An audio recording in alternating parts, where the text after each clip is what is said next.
I know. It's been But a I long still time. have good eyesight line. Yeah, but I gotta do this to look at you now. No, if we just sit like, we still manage it without being obvious. Or JP's got to put stuff on. I know. I'm gonna have to look. No, Because that's easier over there. That's. I wondered if I was missing The unspoken. Okay. Steve, did you go something I can't tell you? I think it's the first time we had this with Allstate people. And I must not be I know since before. Thank you. We should just start texting. I know. Good morning. Exactly. What are we talking about? So by this time of night, I'm ready to be winding down. And by this time of night, well, Yeah. No, it sure sounds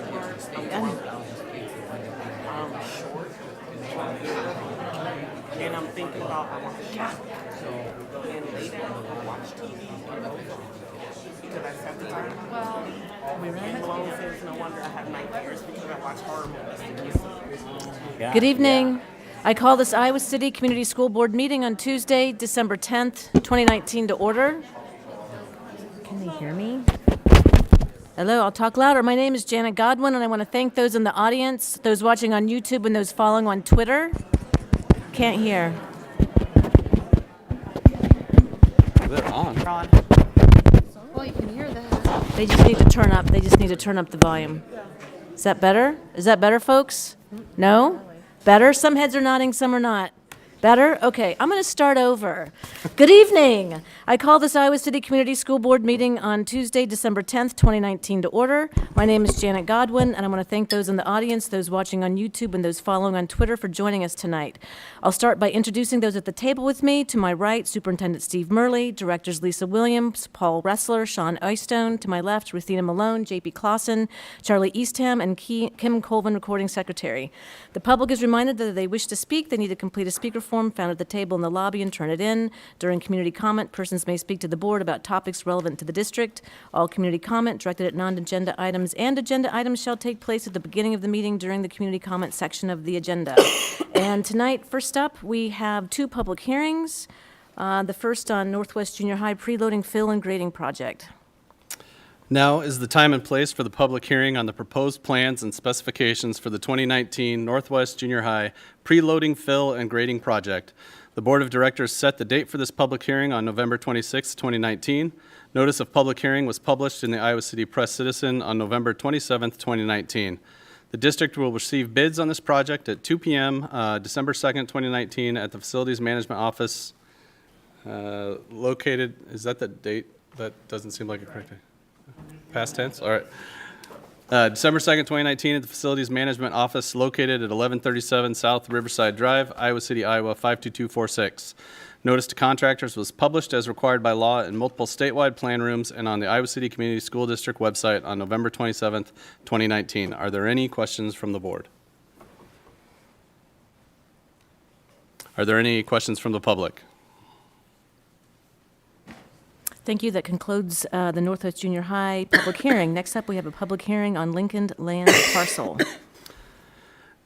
Now is the time and place for the public hearing on the district's proposed conveyance of district property with legal descriptions provided in the attached documentation to the residential homeowner adjacent to the Lincoln Elementary property. Notice of public hearing was published in the Iowa City Press Citizen on November 27th, 2019. Are there any comments from the board? Sean, I wonder if I could ask Nick if the sale price might be available.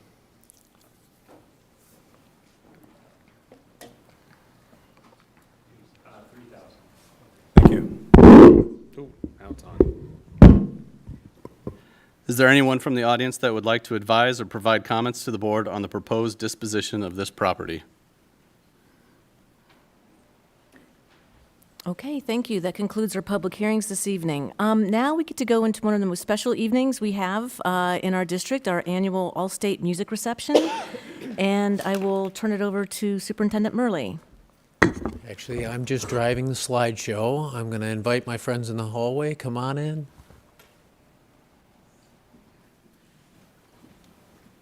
Am I able to turn this around? Sure. Hi, my name is John Welch. I apologize for my voice. I'm a little under the weather, so unfortunately, this is how I'm going to sound tonight. My name is John Welch. I am the District Performance Music Coordinator. I'm here tonight to honor the students of the Iowa City Schools that have been selected to participate in the 2019 Iowa High School Music Association's Allstate Band, Chorus, and Orchestra. This organization represents the nearly 300 high schools across the state, and the students that are selected to these ensembles represent the finest high school musicians in Iowa. The students you see tonight have spent countless hours of practice and preparation for the festival that was held on November 23rd in Ames. These students traveled to Iowa State University for 2 days of rehearsal, followed by a concert with all three ensembles playing to a packed house at Iowa State's Hilton Coliseum. The Iowa City Community Schools has nearly 200 students audition to participate in the All-State ensembles, and from that 200, I am proud to say that we had 88 students with 11 alternates selected, by far the largest amount of students selected to be All-Staters than any district across the state. Before we introduce these students, I want to say that as Performance Music Coordinator, it is an honor to represent my fellow directors from across the district and the outstanding work that they do every day with our students. On behalf of them, I would like to say a few thank yous. First off, I just want to say thank you to the Music Auxiliary for the financing of registration, hotel, and travel expenses for the weekend. While some of the financial burden this year has been shifted to families, the Music Auxiliary provides nearly $20,000 annually so our students are able to participate in the All-State Festival. Without them, I'm not sure how these expenses would be covered. I would also like to thank the Iowa City Community School District and the board for their continued support of performance music for students grade 5 through 12. Your commitment to these curricular programs is a commitment to thriving arts in our schools and in our community. And lastly, and perhaps most of all, thank you to parents of all of our students. These accomplishments ultimately come back to you and your child's support of your child's music education. Thank you for valuing the performance music programs in the Iowa City schools. We're going to go ahead and bring out the directors and the students. And first up, from City High Choir, I would like to introduce Mr. Tyler Hagee.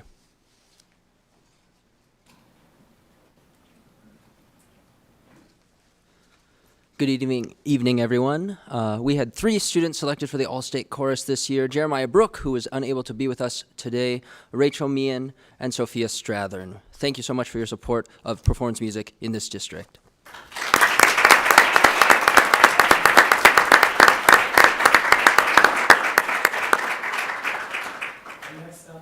Representing Liberty High Choir, Mr. Robert Williams could not be here tonight. He is under the weather, so Orchestra Director Annie Savage.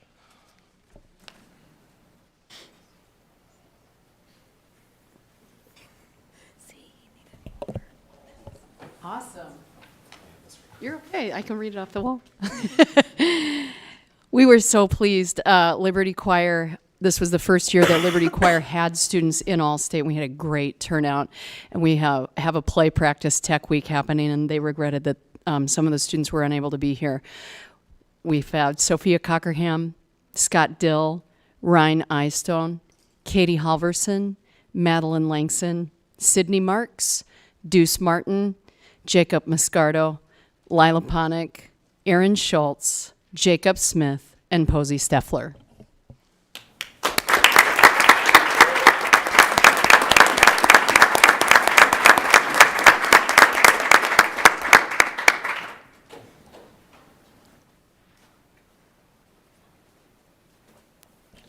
And I forgot to mention that many of our students tonight, or a number of them, are unable to be here 'tis the season for a number of performances, as many of you may be aware.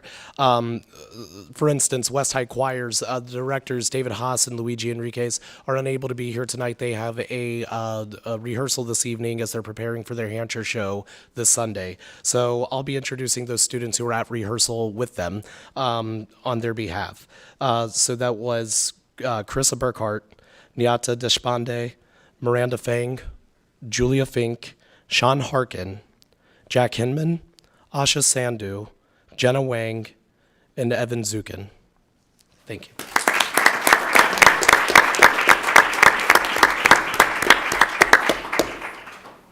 Representing the City High Orchestras is Megan Stuckey. Hi, my name is Megan Stuckey, and I'm the orchestra director at City High. We had 10 students make it into Allstate this year. My favorite is apparently the only one that showed up. We have Oliver Boston, Adrian Boston, John Bounds, Wayne Joseph, Daphne Knoop, Ruth Meehan, Greta Stanier, Kaya Zidane, Kent Zidane, and Adam Zeithamel.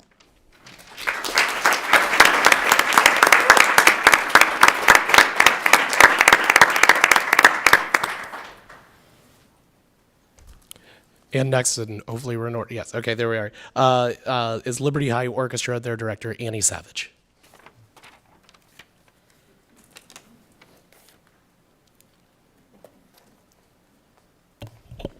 We were pleased to add people to our ranks at Liberty as well. We had Santizo Aubrey, the best harpist in the state, Cole Hansen, Garrett Raggi, and Grace Wang on cello.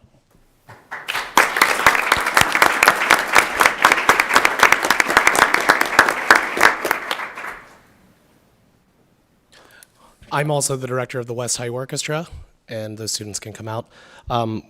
We're super proud this year. We had 24 students accepted and 2 alternates. And those students are Amal Bhagavati. Andrew, let's keep going right around here. Okay. Paras Basuk, Andrew Blake, Mati Brandenburg, Andrew Burgess, Julian Cook, Liam Edberg, Jonathan Fan, Sam Fennel-Chemetsky, Mohan Kumar, Kevin Liu, Caroline Mascardo, Ada Knoll as an alternate, Yulong Shao, Emily Shen, Julie Shen, Jaden Shin, Anant Shyamaw, Ike Taylor, Elizabeth Wan, Joseph Wan, Julian Wemme, Horan Wu, Taejun Yoon, William Zhang, and Chaoui Zhu. Thank you.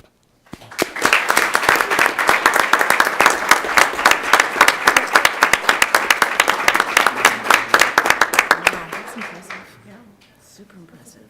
Save time.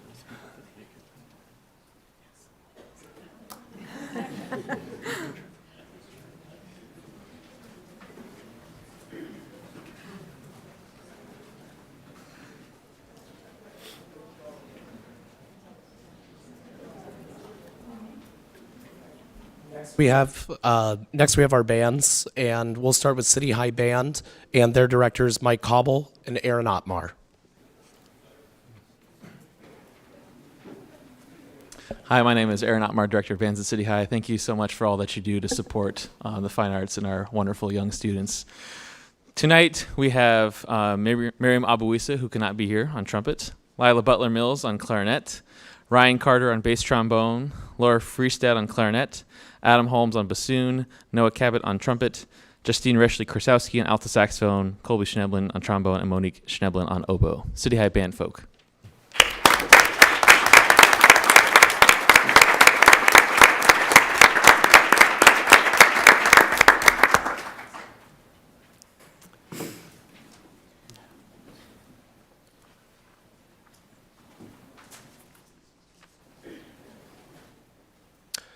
Next, we have Liberty High Band and their director, Mr. Ryan Arp.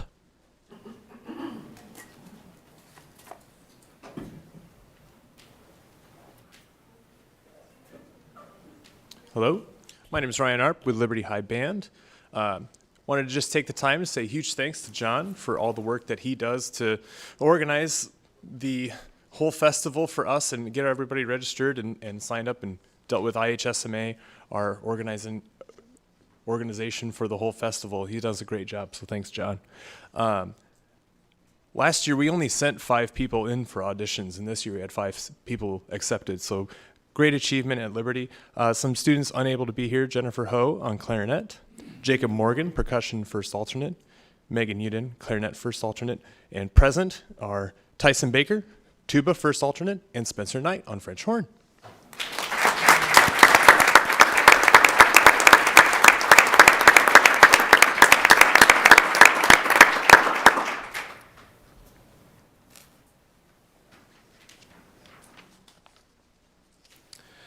And last, we have the Westside Bands and their directors, Rob and Rich Med. Good evening. Thank you very much for having us here to recognize the efforts of these students. I'm really pleased to say that we had 30 students, the maximum number that could audition. In fact, we even had to have auditions at West High to get to 30 students who could audition at the state for Allstate. As John mentioned, we have a lot of things going on tonight. We have a brand new chamber ensemble club at West High School, and they have a performance tonight. So many of our students are performing at the View downtown right now. So they will not be able to be here. And those students, I'll read the names of the students who are not here and then recognize these who are. Tiki Quay is a clarinet player. Maddie Ephraim, bass clarinet. Kaylee G on oboe. Emma Gibson on trumpet was an alternate. Luke Hackman, an alternate on oboe. Lillian Montilla, second-year All-Stater on flute. Bhavan Shrestha. Sophia Wang, freshman on flute. Nathan Wei, a second-year clarinet player. And Chen Yu Wu is a four-year All-Stater. Those students were not able to be here. And these students behind me now, Kyle Chi, a freshman trumpet player. Vivian Ho, a junior three-year All-Stater. Chris Kim, a three-year All-Stater, senior, on alto sax. Damian Kim is a alternate on tenor sax. Jim Lee, a two-year All-Stater on oboe. Ben Madden, a senior trombone player. Nina Meng, three-year All-Stater junior clarinet player. Daniel Song, an alternate on alto sax. Barry Vigil, alternate on trombone. Ty Waters is a three-year All-Stater, a senior, 2 years in choir, and this year on trombone. And Ann Wu is a sophomore flute player. These are our All-Staters from West High School Band.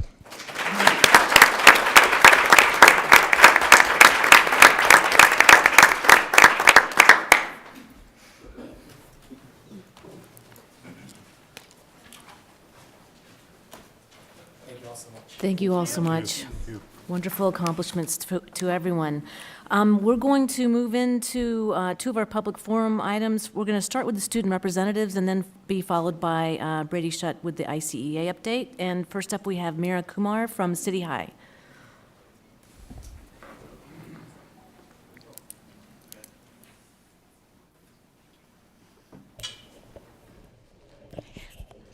Yes, please. Thank you. Good evening, and there we go. It's fine.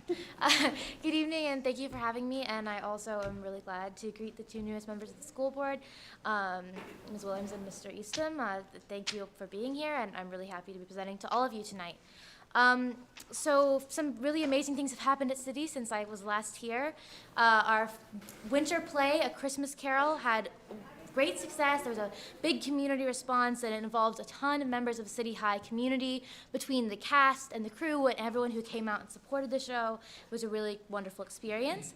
Climate strikers who go to City High were recently recognized as Environmental Advocates of the Year for our region by Little Village magazine. Several service projects have been going on this season. The music department donated 75 boxes of fruit that they had bought to Table to Table. The Student Senate waited at Hy-Vee for hours on the weekends to collect food, non-perishable items, and cash donations for the Crisis Center, and collected the equivalent of 6,000 pounds of food total. And Interact Club is currently having a toy drive. The bowlers won the Kingpin and Queenpin over West High. We hosted a math competition that was well attended with teams from all over the state who came this past weekend. The Little Hawk, our school newspaper, recently won 4th place in Best of Show in the print edition and 8th place in the website at the National Journalism Conference in Washington, D.C., where almost 7,000 students attended that conference. So that was really wonderful. Our next issue comes out the Friday before winter break. So the Little Hawk is working on that right now as well. The girls' basketball team is currently ranked #1 in the state of Iowa. And Oliver Boston, a junior at City, was named All-State Orchestra Concertmaster, effectively naming him the top strings player in the state of Iowa. So those are some of the really great things that have been going on at City this past month, and I hope that you all have a lovely next month and winter break, and thanks for having me tonight. Thank you. Thank you so much, Mira. Next up, we have Aditi Borde from West High.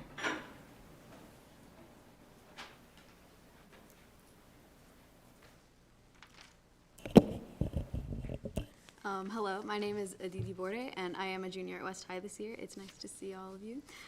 So recently, West High had its first music playathon of the year. So this event featured musicians from West, such as singers, jazz band players, classical orchestra, and even K-pop.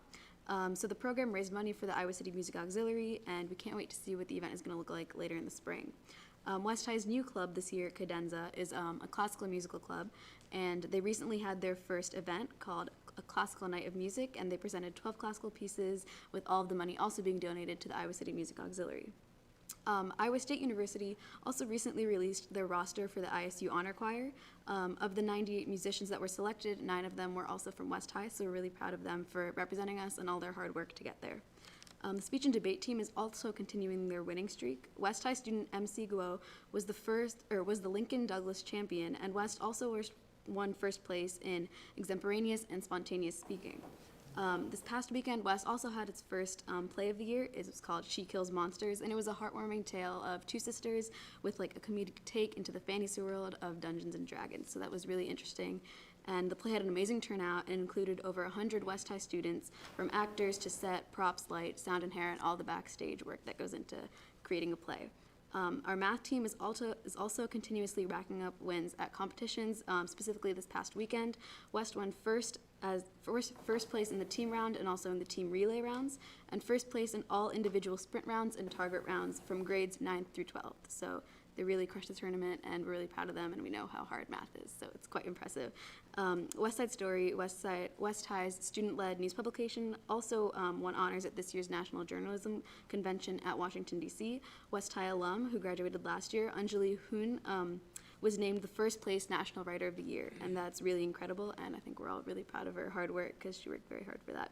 The National Scholastic Press Association also recognized West Side Story as a Pacemaker finalist, and West got second place for both Sports Story of the Year and Multimedia Sports Story of the Year, as well as third place for Illustrations of the Year. Coming up later this week, we have our annual Jazz Cafe on Friday at 7 p.m., open to the entire community, and also this Saturday, West High's Show Choir Invitational at Hampshire. So that's all I have for you today. Thank you for your time, and I'll see you next year, I guess. Thank you. Next up, we've got Ryan Eystone from Liberty High. I think we should have come to you. Good evening. My name is Ryan Eystone from Liberty High School. I would like to welcome Charlie and Lisa here. Thank you for taking time out of your days to come here and do this. I would like to talk about some of our sports stuff that have been going on. Both our boys and our girls basketball teams have already started off their seasons well. I have no idea if they won their games or not, but we're hoping that they did. Also, our wrestling team has also started off their season, and the boys swim team and the bowling have also started off their seasons, specifically tonight as well, which they also participate at with West High. On Friday, there was an all-school assembly which recognized many of our fall sports and all their great achievements that they've done so far. And along with those recognitions, there were some very fun staff games and a small performance by the Liberty Show Choir that teased what they were going to be performing on Sunday, which was our winter showcase, which the show choir, along with our many jazz choirs and our jazz band, as well as some solo acts, performed at. So students and many of our extracurriculars from the music department can come in and show off like what they've been working on outside of school. This weekend, the Liberty High Drama Department will be putting on its fall play, which is called Property Rights. And all I know is that it's about robots. That's all I've been told. So many past events include a choir concert and many basketball games and wrestling meets, and future stuff that are coming within the next week. There's a girls' basketball game going on right now. There's a band concert tomorrow. There's lots of basketball games going on, the wrestling meets and stuff like that. And so we've got lots of stuff to get ready for. And thank you for having me. Have a great winter break. Thank you, you too. Valerie Tinian from Tate High. And So thank you all. Y'all have a great winter break. Thanks for coming tonight. So we've got our ICEA update from Brady. Hi, President Godwin, Vice President Istone, Directors. I'd like, on behalf of ICEA, of course, to recognize and welcome Directors Easton and Williams to the board. We're thrilled to have you and look forward to a great working relationship with the entire board. I'd like to just say also thanks to the board for what we're doing with the Education Committee this year. And also thanks to Matt and Chase and Amy and Steve for involving ICEA and setting up that agenda. So I think it's really powerful. The feedback I would give you is I think it's powerful for staff when the board comes out to really see what the work that we do with our students. And the follow-up that I've had from staff and even some of the students has been fantastic. They feel like a great level of respect. They love to be able to show what they're doing. So thank you for orienting it that way. I think it's I hope you find it that it's successful. So we're at Mann Elementary next Tuesday, actually, their Family Leadership Initiative. So thank you, and yeah, that's all I have. Thanks, Brady. Appreciate it. Next, we'll go into our community comment. First up, we have Susan Brennan from the School District Foundation.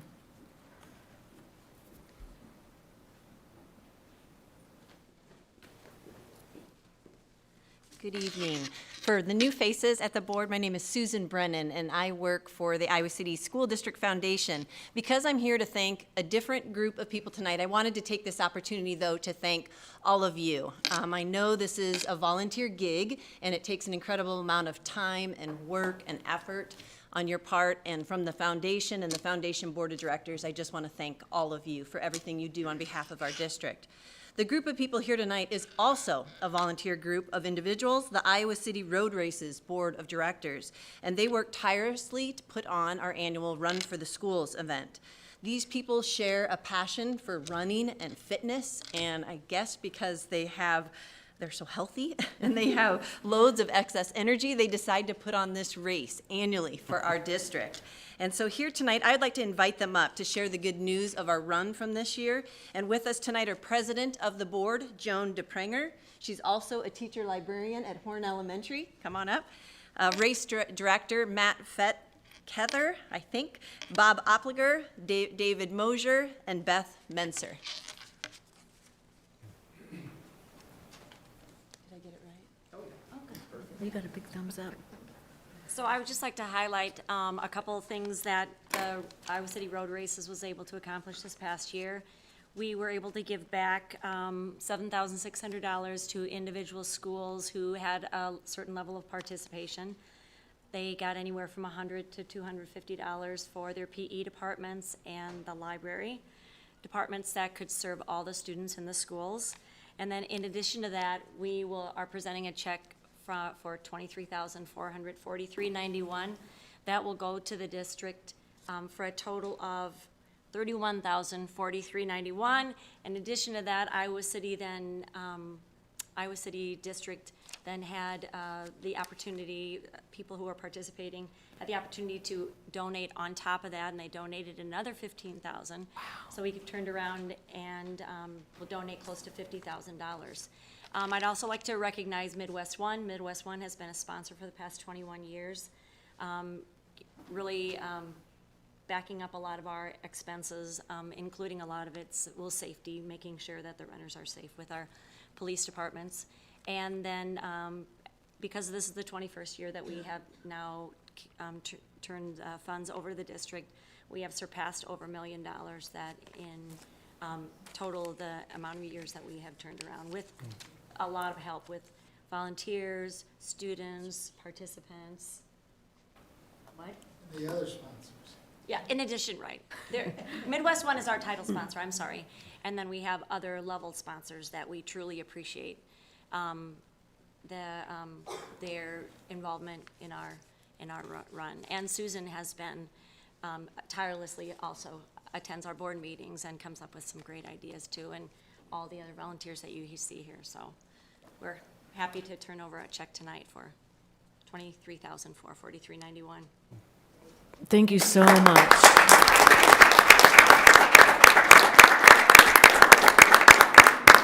Thank you so much. That's amazing generosity for the district. Michael Tilley, followed by Kate Moreland and Jennifer Banta.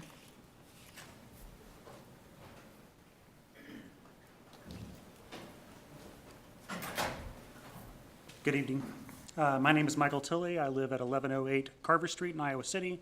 I have 4 children in the district, 1 at Southeast Junior High and 3 at Lucas Elementary. And I'm strongly committed to seeing and supporting and doing my part to ensure that our teachers and administrators of color are set up to succeed and be successful. And I feel like I failed at that recently. I was proud to have played a small part of the hiring committee that brought Dr. Kathy Jenkins to Lucas 2 years ago. At the time, I was concerned about whether we could truly support her in that endeavor. At the time, we had just had 2 other very different administrators of color, Amber Boyd and Laura Gray, who ended up losing their positions as principals under very similar circumstances.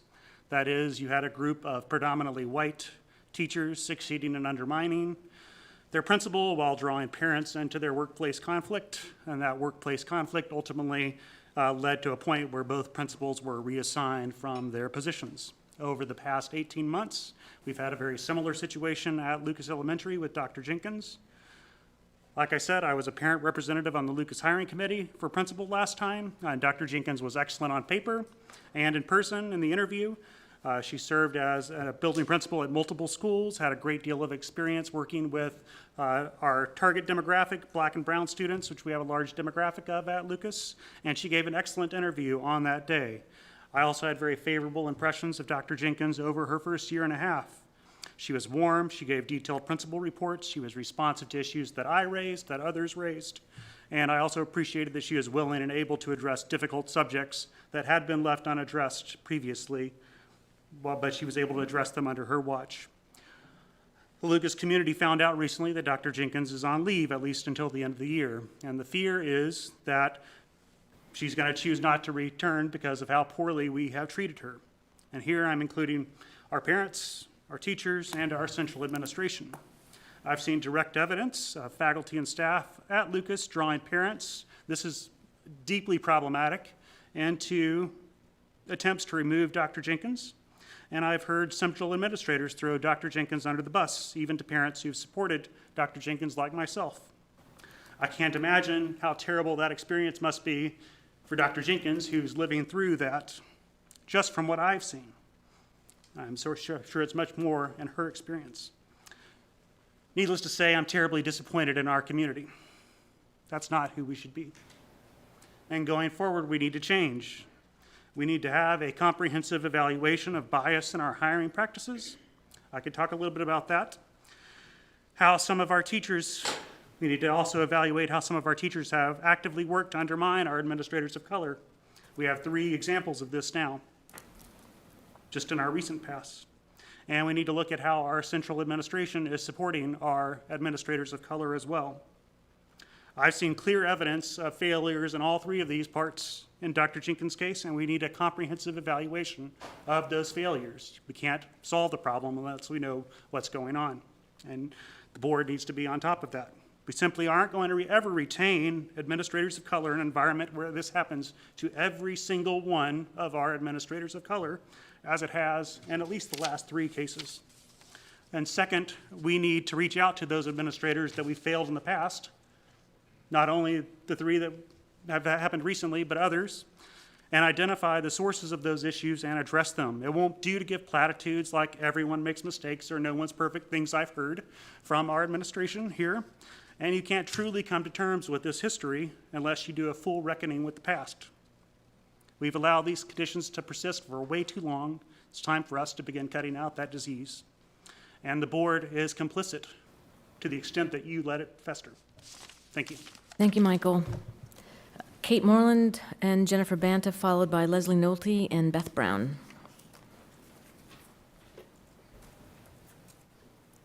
Good evening, I'm Kate Moreland. I live at 914 Honeysuckle Drive.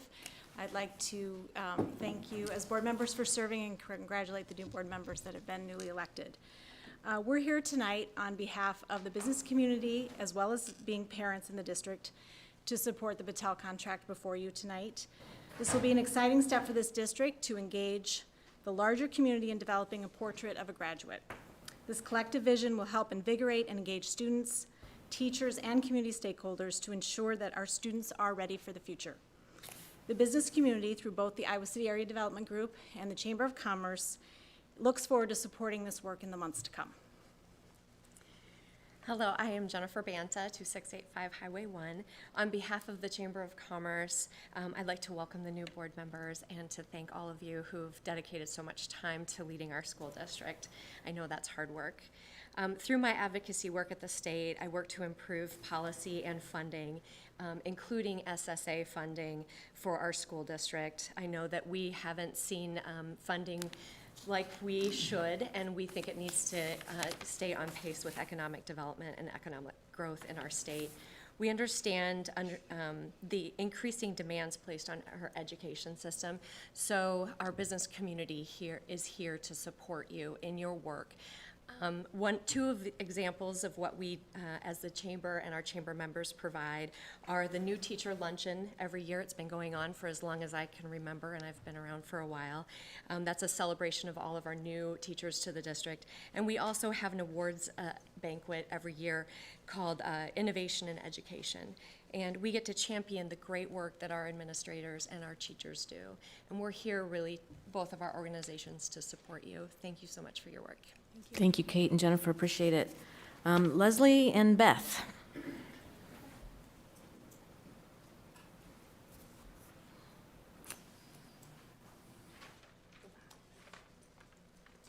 Hello. Hi, thank you for giving us a few minutes to speak and for your service to our district. We appreciate all the time and energy you give to our schools. My name is Leslie Nolte. I'm the director of Nolte Academy and a mother of 5, all of which are in our district. Here with me tonight is Beth Brown, a pre-K through 12th grade music teacher for the last 19 years in the Iowa City Community Schools. For more than 20 years, I have been working in our community to develop young stage artists in dance and more recently voice and theater arts. I'm proud to say that some of our graduates have gone on to continue their studies at prestigious institutions such as Juilliard, Point Park University, North Carolina School of the Arts, Florida State University, all ranking in the top 10 in their fields for schools.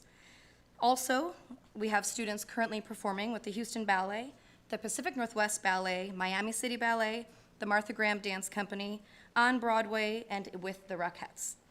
Our community is rich with talent, and we truly believe that we can achieve the vision for being the greatest small city for the arts.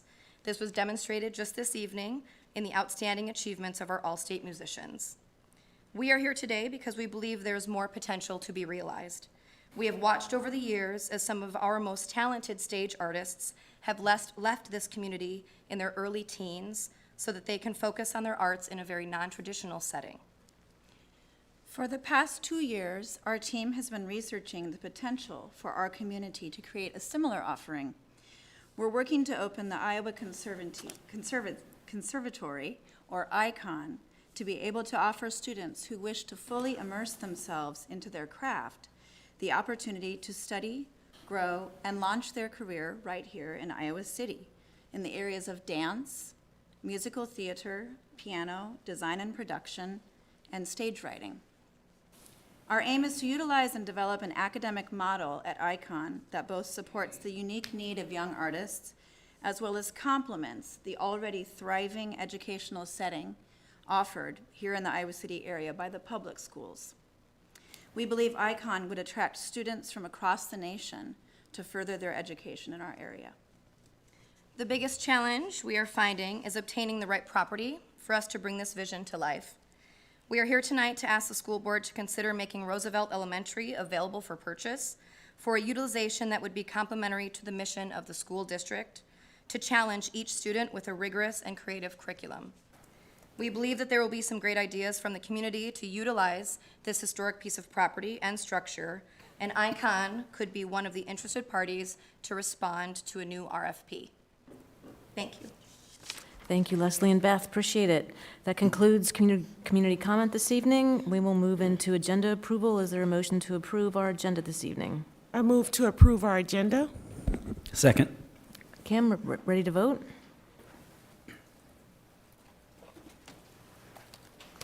Online voting is open.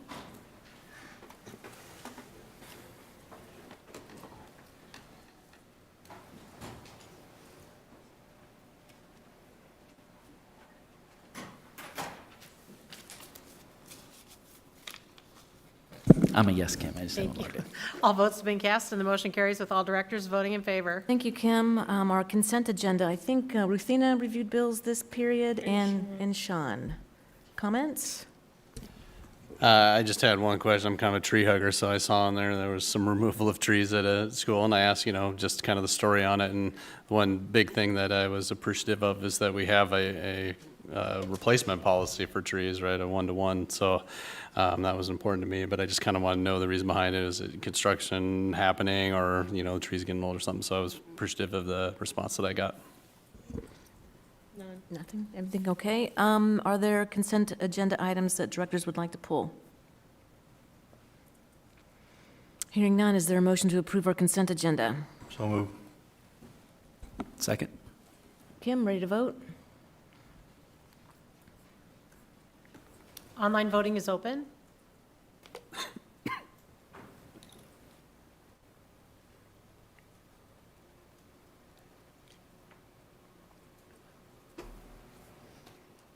All votes have been cast, and the motion carries with all directors voting in favor. Thank you. Now we'll move into presentations. First up is our comprehensive annual financial report for the year ending June 30, 2019. I'm just going to pull up. I know. Yeah, come on. Kristen's pulling up the presentation. Volume's plenty high back here. I'm introduce Heidi Hobkirk from RSM McGladrey. It's currently RSM, previously was McGladrey's. She's been in our audit for several years, and she's going to go through some highlights of the audit. All right, thank you, Leslie. Thanks for having me this evening. We are going to cover the presentation, which summarizes the deliverables that we provide, the comprehensive annual report or the financial statements, and then also our report to you as the board. All the details are within those packets if you do want to go back later and take a look. So we'll provide some summarized June 30th financial performance information. We'll go over the compliance reporting, and then we'll finish it up with the auditor communications. So this is looking at your revenues for all your governmental funds. So basically all those funds except for your nutrition program fund. And overall, your total revenues saw an increase of about 15.6 million or 7.8%. The largest increase was in local tax, which that's coming from your property taxes as you levied for debt service purposes this year. In addition, your state sources did see an increase also about 3.3 million. That was mainly due to sales tax. There was various sources in there that increased to get to that, but sales tax increased about 1.5 million from the prior year. Next, we'll look at expenditures for those same governmental funds. Overall, most of the categories were pretty consistent. Regular instruction saw a 4% increase due to payroll and related benefits. Capital outlay, which was your largest increase, kind of that lime green, this one here, the 80 million. That capital outlay is your expenditure related to your capital projects. So with all the renovations, the new elementary school, and all those projects as part of your master plan, that's where those expenditures are at. So an expected increase there from the prior year. And then the other one to point out is the very last column, the debt service. This is due to regularly scheduled debt service payments. There was nothing unusual. You just had some bonds that some first payments were made on in the current year that didn't require a payment in the prior year. But those were regular scheduled principal and interest payments. We look here at the general fund, specifically the fund balance by category. There's a non-spendable portion, which is that bottom bar of green, very consistent from the prior year. That's just things like prepaid expenses and those things that can't be made into cash and used for expenditures. The next category is restricted. These are dollars restricted by third parties. We detail off to the right there about $2.2 million in restrictions, various categories that those have to be used for, and a lot of it's coming from the state funding that have to be used in specific categories that were left over as of year end. And then the largest part of your fund balance is that unassigned, the blue color. And that did see a decrease, and that was a decrease due to the additional expenditures with the new high school. So you did see a decrease overall in your general fund expenditures. Last, in the financial area, we'll look at the Student Nutrition Fund. This was pretty consistent. You had a slight increase in operating revenues. There was a slight increase in operating expenditures. Your non-operating revenues are the federal and state appropriations along with the federal commodities and interest income. You did see an increase of about $100,000 in the non-operating coming from those federal dollars. And then overall, the fund saw a net change in net position or an increase in the equity of about $107,000 in the current year. Next, we'll go over compliance reporting. We audit the district under governmental auditing standards. This is where we look at your internal controls over financial reports along with compliance, significant compliance. There were no material weaknesses reported in the current year, but we did have one significant deficiency. That was related to specifically year-end entries. An individual can post those entries with no oversight or review of those, of the specific entries. But there are controls in place at a high level, reviews of reports at a high level that are done. So this is just to make you aware that that is there, the segregation of duties specific to year-end entries. As part of the deficiency, management has to put together a corrective action plan, and they've already taken action on this. They've hired an additional person in the finance department, have reassigned some duties, and are having regular meetings to help with that year-end process. So we expect that we won't see that again next year, but we'll be able to test the process in next year's audit. The state auditors require us to do some state compliance reporting, and those are on pages 116 through 118 of the CAFR.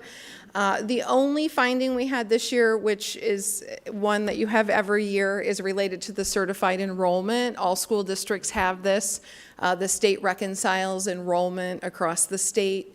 Notifies the district of any discrepancies. The district researched these items and agreed with the changes from the state.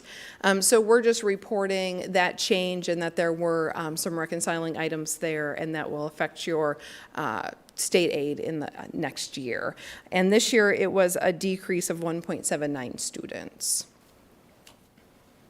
There were no other compliance findings related to state compliance nor over the financial statements. We also look at your federal awards under the single audit. In the current year, we tested the Title I program. We do detailed testing over compliance requirements related to that program. Based on that testing, you received an unmodified or clean opinion over the program, and along with that, we noted no instances of non-compliance that had to be reported either. So a clean audit on that program in the current year. Can I the ask Title a question? I, I'm sorry, yep. may I ask, how do Sure. we decide every year what program we test under the single audit? Sure. So the uniform guidance provides guidelines specifically to the auditors on how to do that. We first assess the programs based on dollar thresholds. So anything over $750,000 is evaluated. And it's evaluated based on past history. Have we audited it in the last 2 years? Has there been a material weakness or significant compliance findings over it? If none of that's the case, then we look at the lower programs, so those under $750,000 to about $187,000, and we assess those program risk also. So those are called Type B programs. If any of those programs would elevate to a high risk, we'd be required to audit them. If any of the ones over $750,000 are considered high risk, and a lot of times what happens for Iowa City School District is they're high risk because we haven't audited them in the last 2 years, so it's an automatic high risk.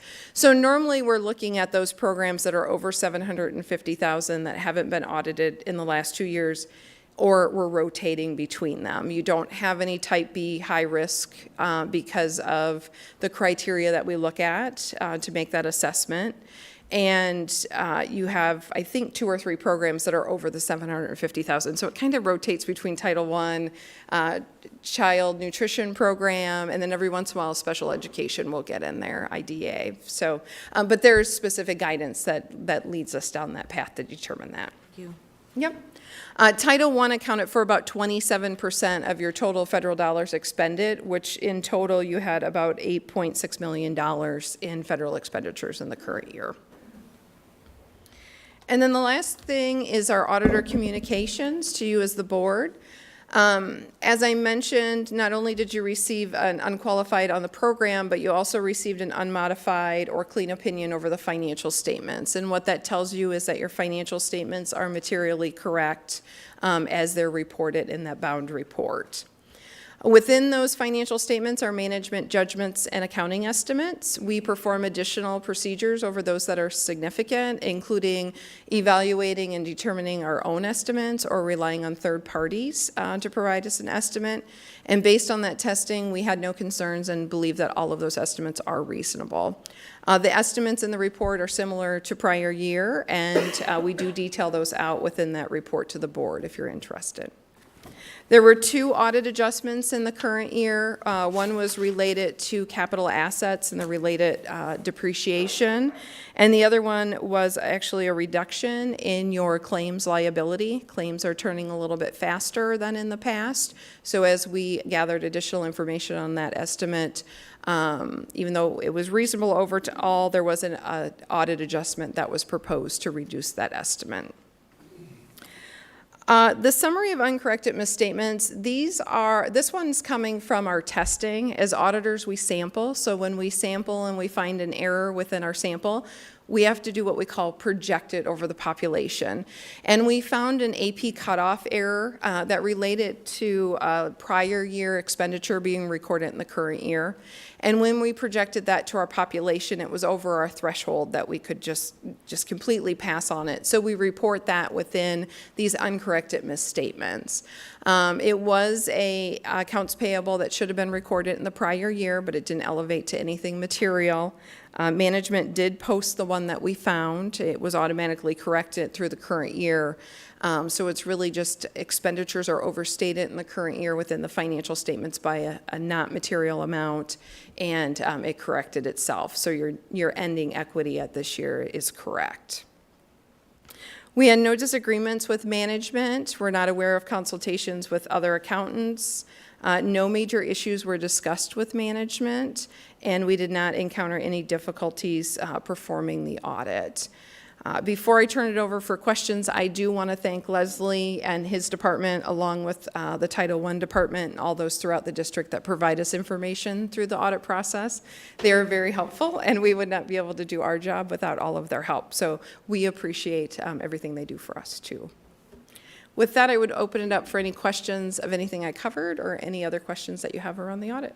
I have just one additional question on the summary of uncorrected misstatements. Is there a corrective action or any controls that need to be addressed to prevent that from happening? No, it was just human error. We didn't see anything it was one occurrence out of our sampling, so it wasn't anything that had enough occurrence that made us feel that there was an issue with the control process. But we do evaluate that through, and if we would have seen that, we would have reported a deficiency. Okay, great, thanks. Questions from directors? I'd like to add my thanks to Leslie and team in terms of getting another clean opinion on our financial audit. It's really a great statement for the health of our district. Appreciate everything you do, and thank you so much for your time going through the process with us tonight. Thank you. Thank you. Next up, we have our annual financial health report. I have the next. You just come on up.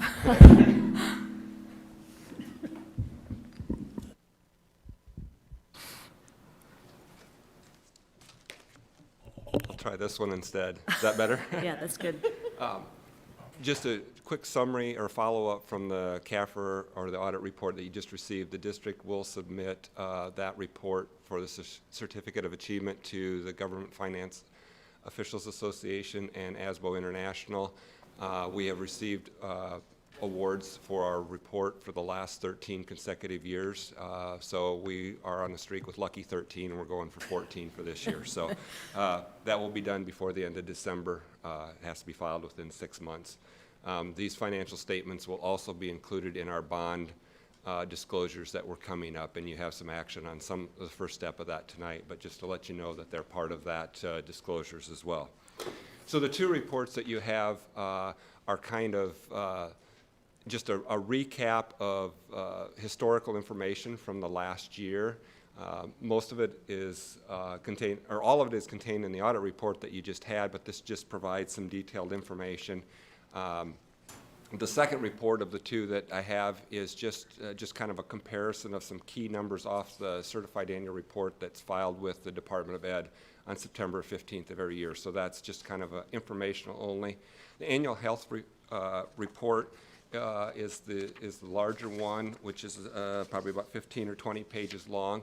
It goes through a series of ratios that are deemed as significant in determining the operating results of a school in the state of Iowa, and this is based upon work of experts from the Department of Ed and as well as our school business officials. And Dr. Hansel was very instrumental when some of the work he did for his dissertation in establishing these, and so a little bit of this is a carryover or as a result of his work that he did about 15 years ago for the state of Iowa. So the two that I would really, or the page that I would draw your attention to is page 4.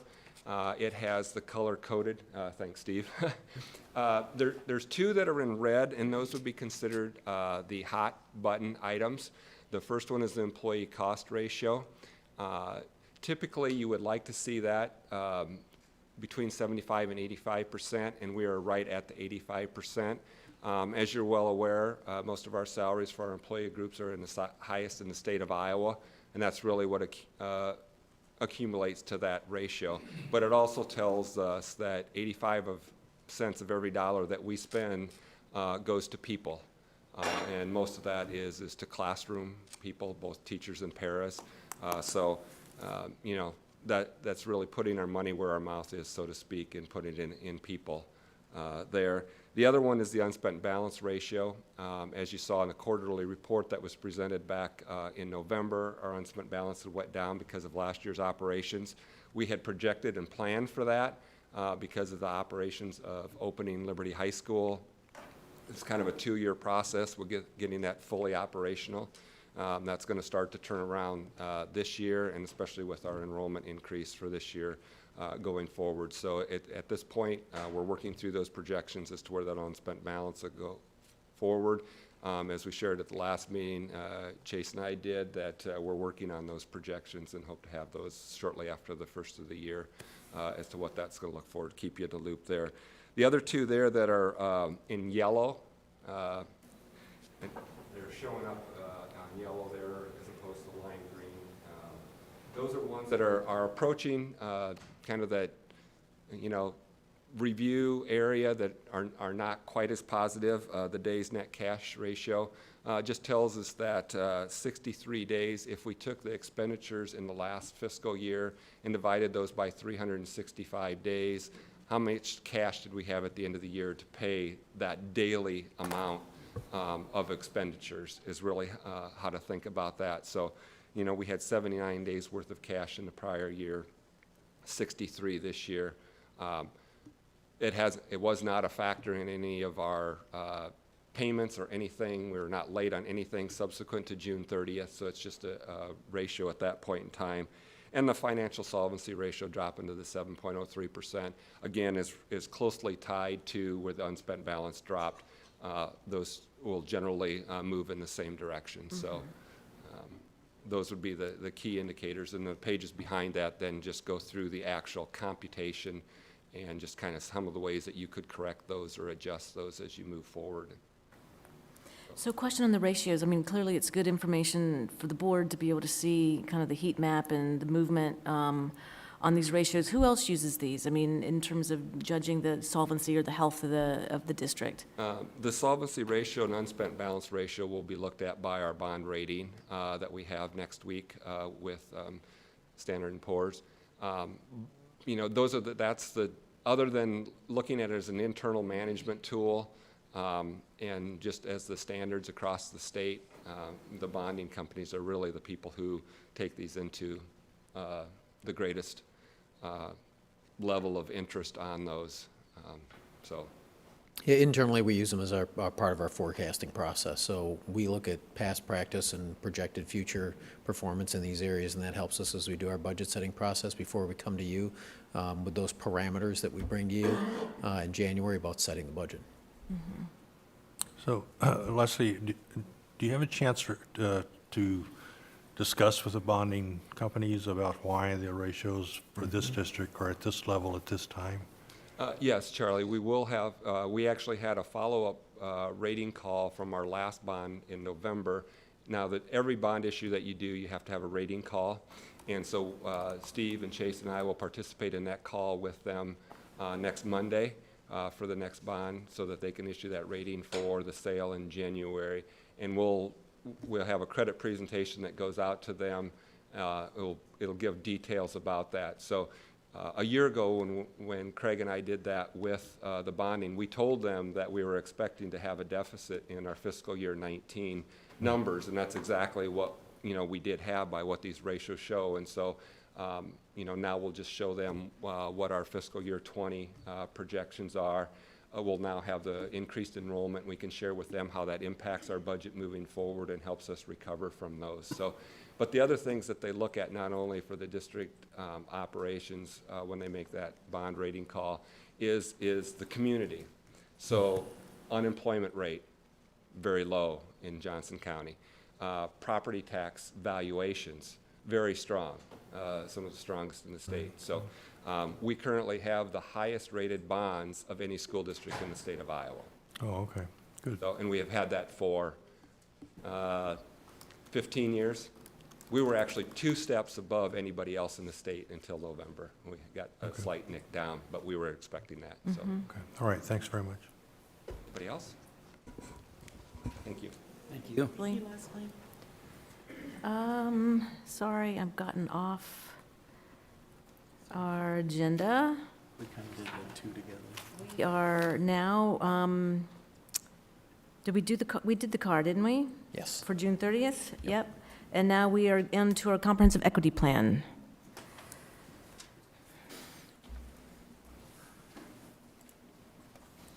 Are you on the main page?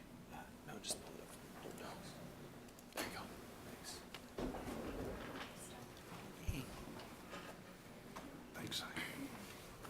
Thanks. Thank you. Thank you. I've seen this stuff. I think you guys know Rachel, but Rachel Mahler from the University of Iowa. She's Sarah Brooks' grad assistant, or was Sarah's grad assistant when she was here. So she started this process with us and has been very instrumental in this effort and helping us work through our development of our new comprehensive equity plan, which we'd like to start referring to as our comprehensive diversity, equity, and inclusion plan that'll take us forward for the next 3 years. So we're excited to present that to you this evening. We're going to talk kind of 3 main parts for you this evening, kind of the background, kind of where we came from, and some of the anchors to our work. The second piece will be Rachel talking to you about the process we use for updating our comprehensive diversity, equity, and inclusion plan. And then the third step will really be getting into the executive summary of the plan, walk you through the plan briefly, and then touch on some examples of maybe work underway, answer questions, and talk to you about when you can expect to see some more details surrounding the plan as well. So a little bit of background. In August of 2015, the Iowa City Community School District approved the comprehensive equity plan that advanced the third stated goal of our strategic plan into some actionable items. And there was, as you see in front of you there, the goal and then the 4 big objectives that we've been working through in our equity work and in our comprehensive equity plan. And I think those goals or those objectives that you see in there, you're also still going to see in our new diversity, equity, and inclusion plan, and so we haven't walked away from those. I think it's an attempt for us to cast a wider net into some of the work that we have underway, some of the work we've continued to identify, and then an opportunity to drill down and look at some measurables for how that work is progressing.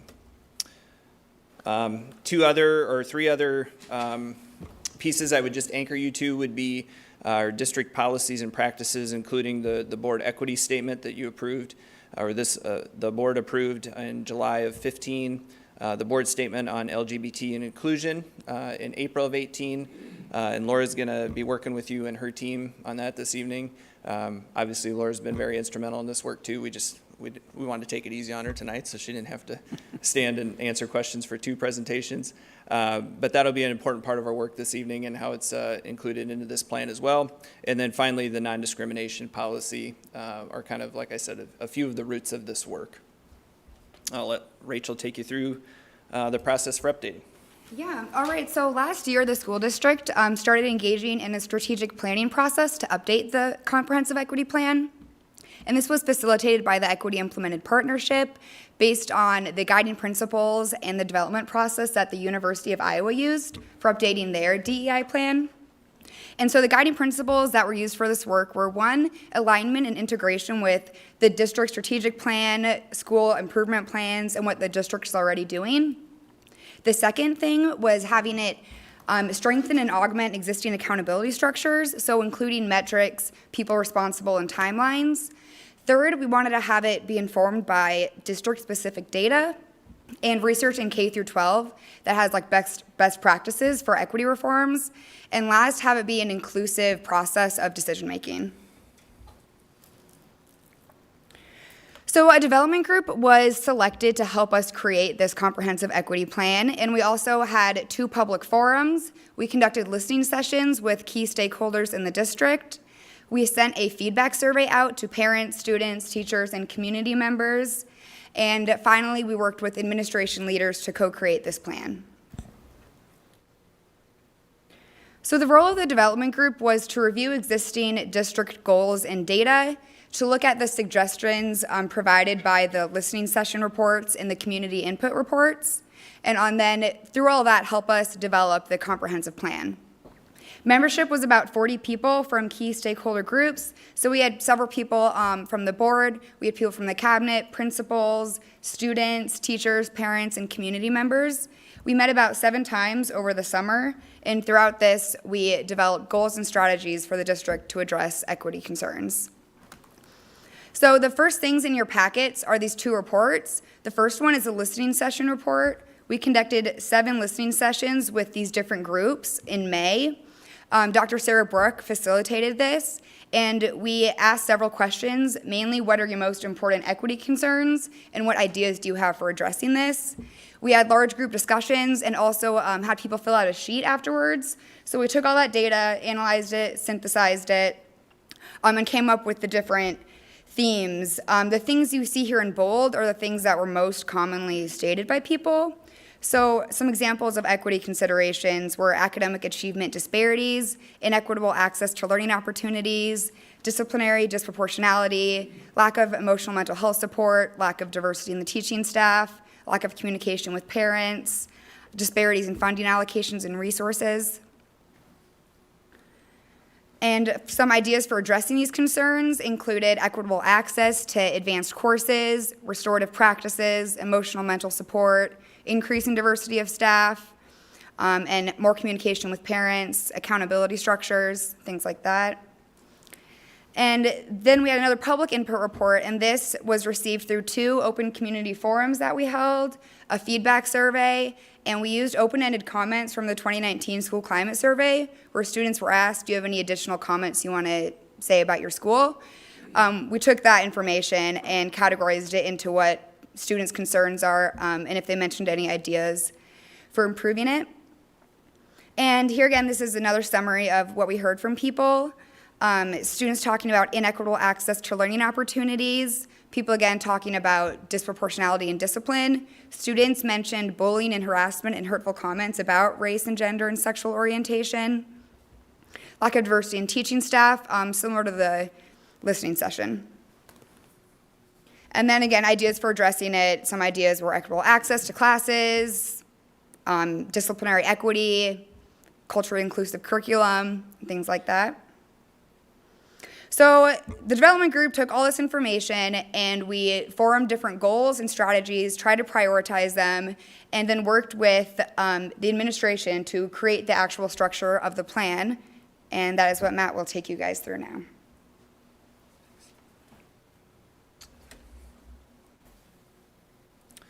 So the executive summary slide, you have the full plan there in front of you, but highlights the 6 main goals. And I think the important point to stress here that Rachel talked about when we talked about those different stakeholder groups is I think we really see this as a community plan, right? That this wasn't just something developed independently by the administrative team or even by the people inside the organization. We did make a concerted effort to get as much input as possible from those outside the organization and provide multiple opportunities for input. And I really do think it's comprehensive, just as it says in the name, that there are all pieces considered.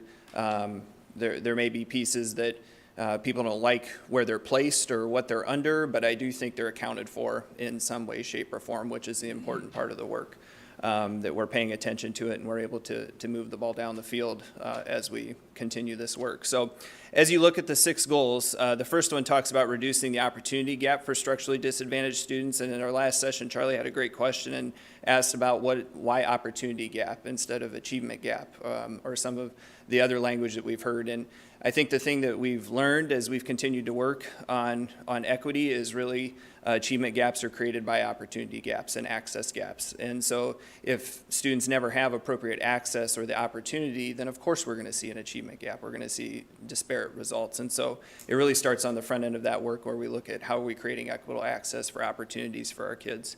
The second goal talks about reducing disproportionality in discipline. This is one we've talked extensively about here before and work that we continue to do. Of course, there's a lot of improvement we have yet to do in this area, but I think it helped us frame some of the conversation about things we've tried and things we know to incorporate for the future. The third goal, create equitable, inclusive, and supportive school environments. I think here is where you see a lot of the mental health concerns that we hear frequently from community, from students, from staff, that we look to address.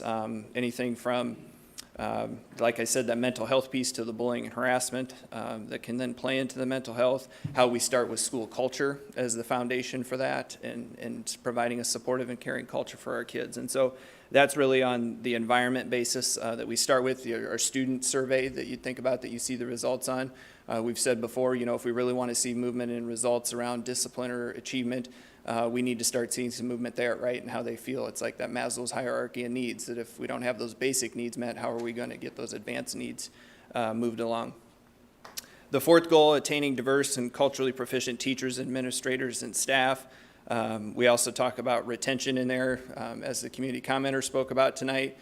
We know that's an important part of our work as well, that when we bring people into the system, how are we setting them up for success and also trying to retain them, that they have a successful experience throughout the process.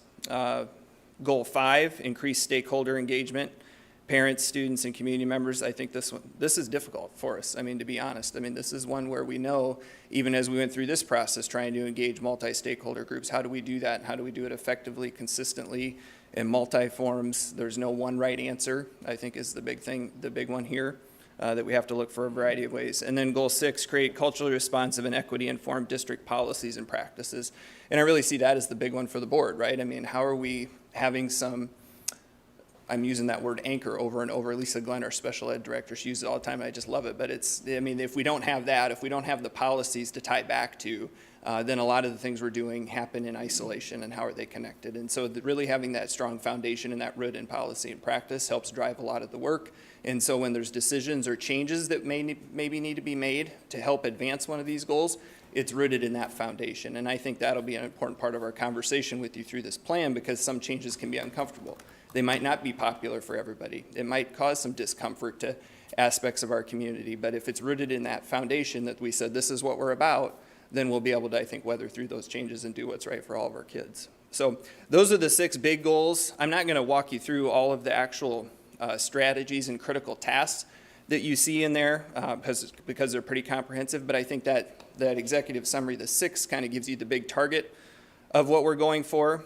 I would say the key takeaway and then some next steps so you know when you will have an opportunity maybe to ask some more questions, or we can participate together in what those strategies and critical tasks look like. I think the next steps will help address that a little bit. So the key takeaway, our comprehensive diversity, equity, inclusion plan has been updated using a data-informed, evidence-based, and inclusive decision-making process. I feel confident about that and strongly that we really work through an effective process to get where we are today. And then the next steps, we're intentionally setting director meetings with our cabinet team just to focus on the plan, right? That this is the foundation of our work, that our teach and learning team, working also with the operations side of the house and Chase and his team with some of those pieces, this is the foundation of a big piece of our work and how we're going to have it drive our conversations on that front. The definition of terminology, we plan to try to reach out to the Equity Advisory Committee and see if they can help us define exactly what those terms diversity, equity, and inclusion mean. So we all are working from a common understanding about those terms when we say that and what that really shared understanding will look like for our district. But the quarterly updates, I think, are the big thing I wanted to draw your attention to tonight, that we'd like to come back 4 times through the year and really break out these goals into a further conversation.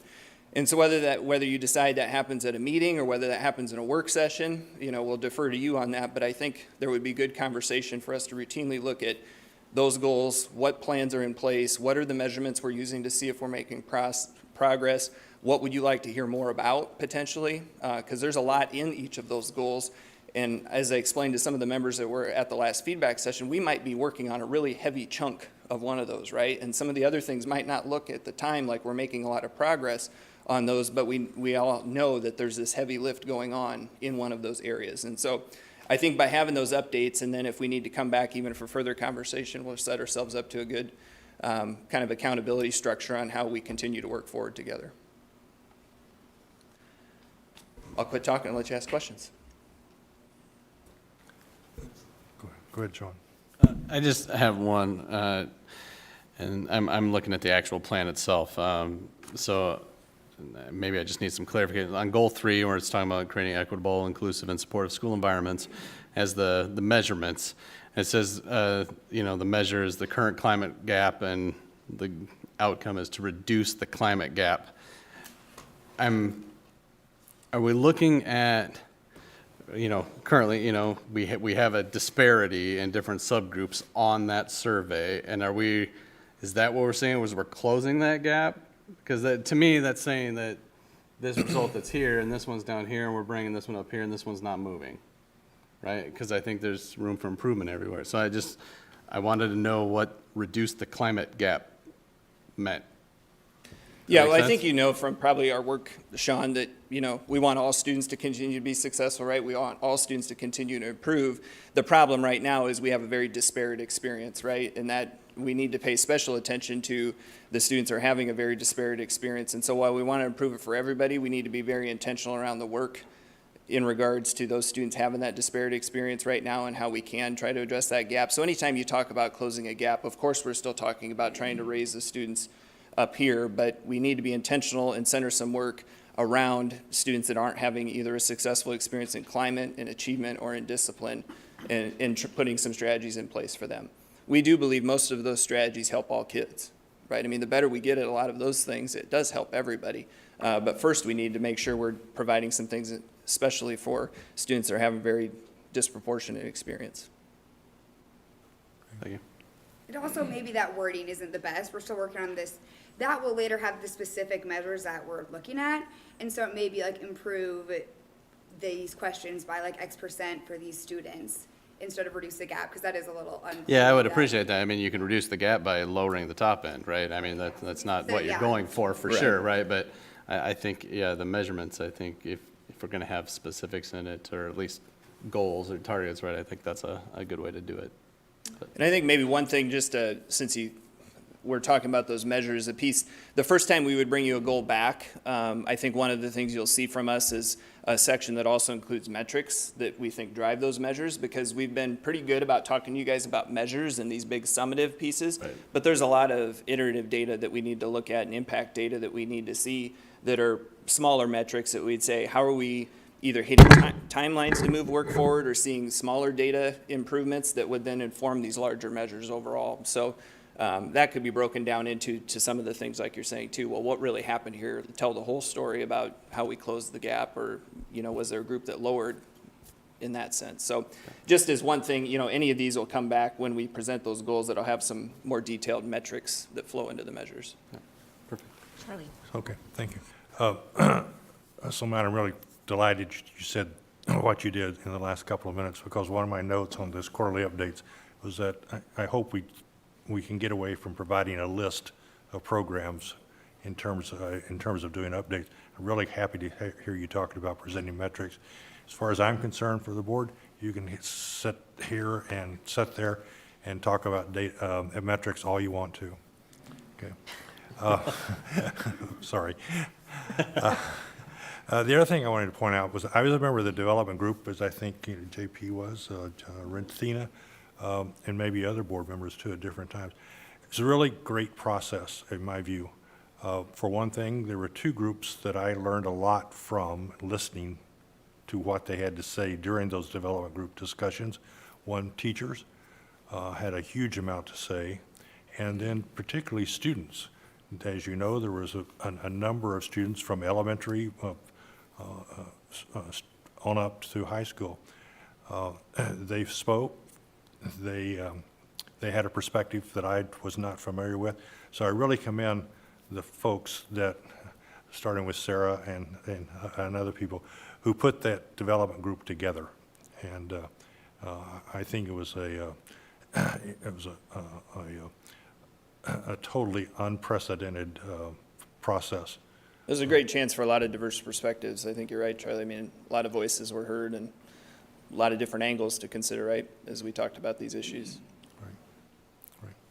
Other comments from directors? I have one comment and one question. And I think it's a comment that I made at the session a couple weeks ago. And, you know, the 6 goals are critically important in each of the items underneath it. I mean, we could spend a year on just one of the items under one of the goals, trying to measurably improve the objective that we're going after. And so my comment is prioritize, pick things that we can measurably move the needle on, and see the impact of whatever program or intervention or whatever activity we're putting together to address it, so that in those quarterly updates, there's that line of sight from we did this, we're seeing a change, and it's been very intentional that we're putting our energy and prioritization and resources on something we believe can make a big difference. Because if we try to address all 6 of these and all the sub-bullets all at the same time, we're not going to get anywhere because we're spread too thin. So looking for that kind of prioritization, and I'm assuming we'll get that kind of view of what our prioritized goals are when we get the next quarterly update. Yes. And then one other question is, I feel like we need to, and maybe this is a question for the board, I feel like we need to vote to sort of ratify the plan. I mean, this is a presentation, but I think that formalizes it. This is in fact something that was ratified through a board action, but this is something that we're going to be pushing on for some time. So is that a? Oh, for sure, Yes. right. Yeah. Okay, so maybe we can talk about that in agenda setting for a future item, yeah. I'll just make a quick comment. I agree with that too, Janet, to vote on this, and the focus as well, so we can get some real mileage. But I'll just echo what Charlie said. You know, having teachers and particularly student voices, certainly through this development process, but then I'm reminded of the Avid presentation and the powerful, and I know about Avid. My daughter's in an Avid elementary school, but to hear it from these high school kids, how it has impacted their lives, and to see how well they presented, which not everybody can come in front of this board. And I mean, we're friendly, we're nice people, but that's a pretty intimidating setup. And they were just really slick. So, and in the development group as well, just students whose perspectives really shaped my thinking. And I think keeping student voice at the heart of this that's, I think, what's going to get us there. It's going to kind of show us the way and what we really need to focus on by listening to our students. So I again, appreciate the process. Thank you, and yeah, let's vote on this at the next meeting. I think one last thing I'd leave you with is, I believe this is the right work, right? This is mission of public ed that it works for everybody. And this plan gets it where it doesn't work, for some of our students. And so this is the work in front of us. And so the one challenge I hope we both accept together is if it's not in here, then I think we need to ask ourselves the question is, do we have time to do it, right? Because I think this is the important work. This is the urgent work. Not that other things aren't important or not relevant or aren't good to do for kids, because all the things we try to do are good for kids, the things we attempt to do. But this has to be the urgency, is what I'd leave you with. I would agree. Here, here. Thank you. Matt. Thanks, guys. Thank you so much. Thanks. Appreciate it. Thank you. Thanks, Rachel. Next up, we've got the LGBTQ administrative guidelines.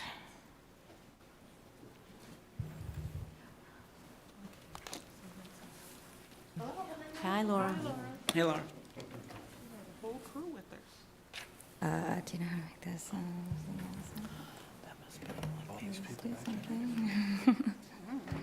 And it's not. Hey. Yeah. This one?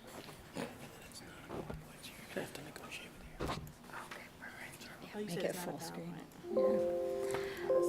PowerPoint. Well, this is actually kind of a similar group. It's another University of Iowa school district partnership, so similar philosophy as the last presentation, very inclusive, data-driven equity plan.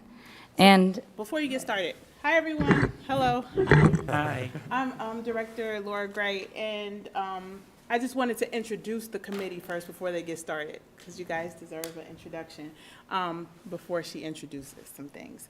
So real quick, if you guys could just say your name and then your position, that would be really cool, because this is the group that's kind of been moving the work forward thus far.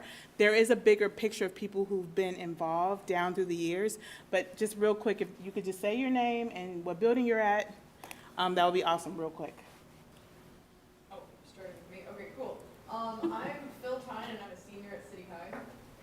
Monique Patman, 6th grade, Grant Elementary. Dawn Boborowski, ELP at Lucas and Twain. And Tessa Heron at the University of Iowa. Thank you. Yes, no, that's great. Yeah, we have some other teammates in the back there who just don't want to present, just want to acknowledge them. So what we're going to show you today is a presentation that was given to the teachers. This is a summary of the full guidelines that we developed over the last year, and Dawn is going to pick up from there and kind of give a history of how we got to this point.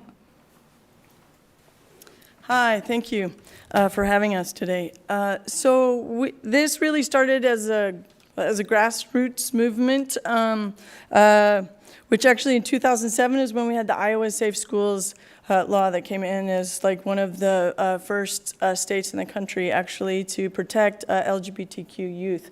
And so from after that, in 2012, we'd seen I'd seen a different district outside of the state at Pride, and all of the families and kids there engaged, and so we were like, why can't we do this? So we came back, and it's been sort of a grass movements through that, and there was a little subcommittee, and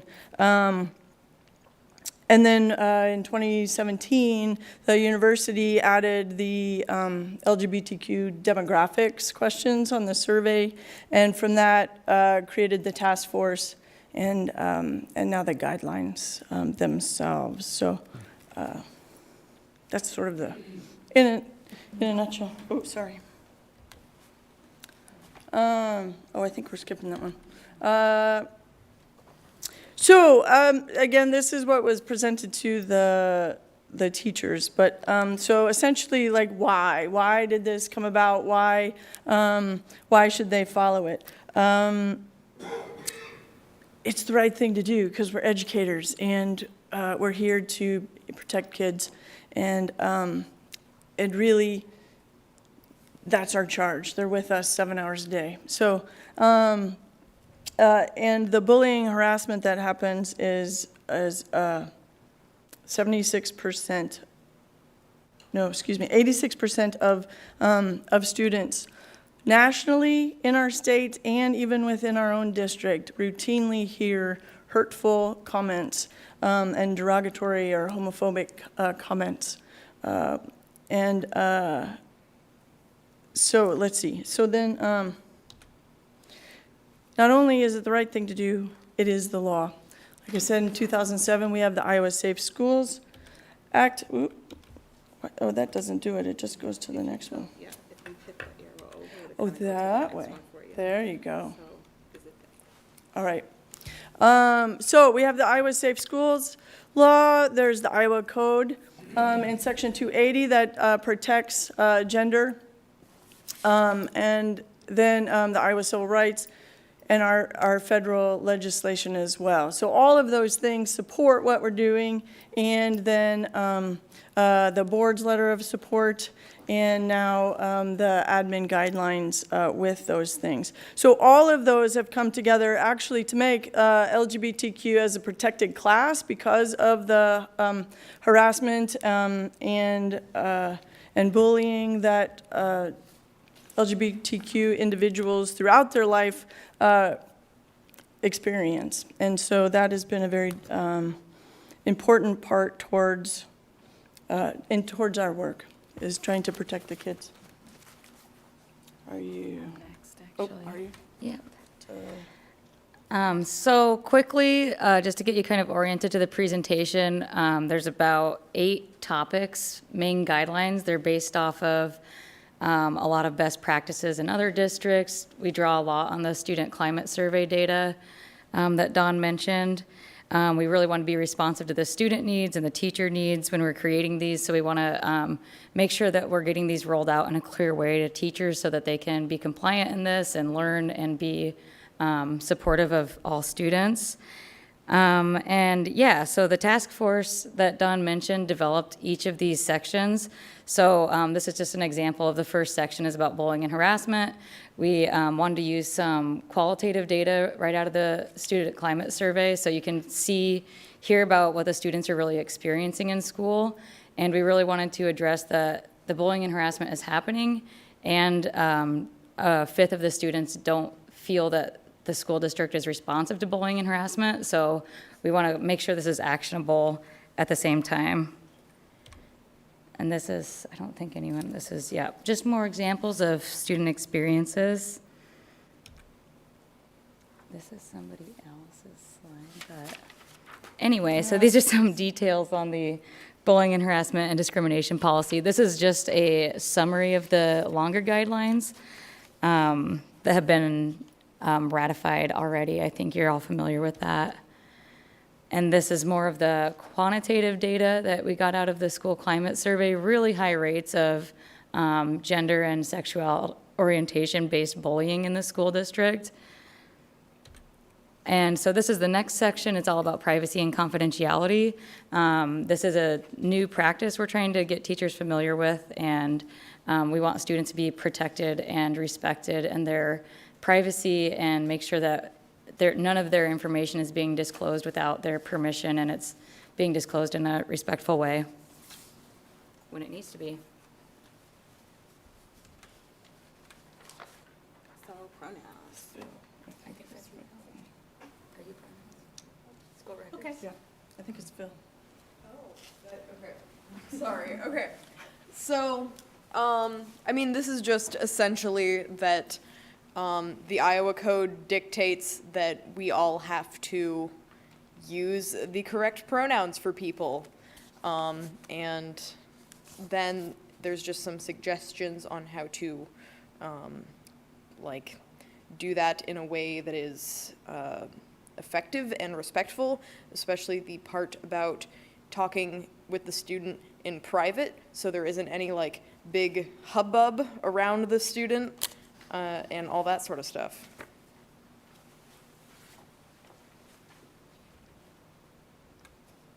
So the other part is that students have the right to have access to facilities that correspond with their gender identity. So restrooms, locker rooms, so on and so forth. That is something that is newer to some of our school buildings, but are already in place at a lot of our buildings.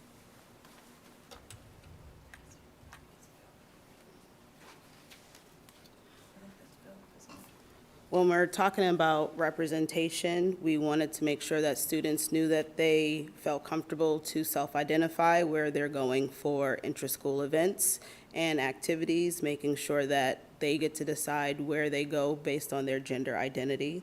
And we're also thinking about representation not just being posters and Pride Day celebrations, or even really leaving a lot of the work to the GSAs, especially in the secondaries, for getting information about LGBTQ topics into the classroom, that we're really looking for the district to provide inclusive curriculum that talks about gender diversity and make sure that that curriculum is at every grade level, pre-K all the way to 12, and in every classroom. So we're looking to bring teachers and students and stakeholders together to get those new materials and to get the professional development needed so that teachers can be as supportive as they can for our LGBTQ community. We know from the data that students aren't feeling safe in the classroom, so we feel like that comprehensive approach of having curriculum in the classroom as well as activities outside of the classroom will hopefully help to make this data look a little different.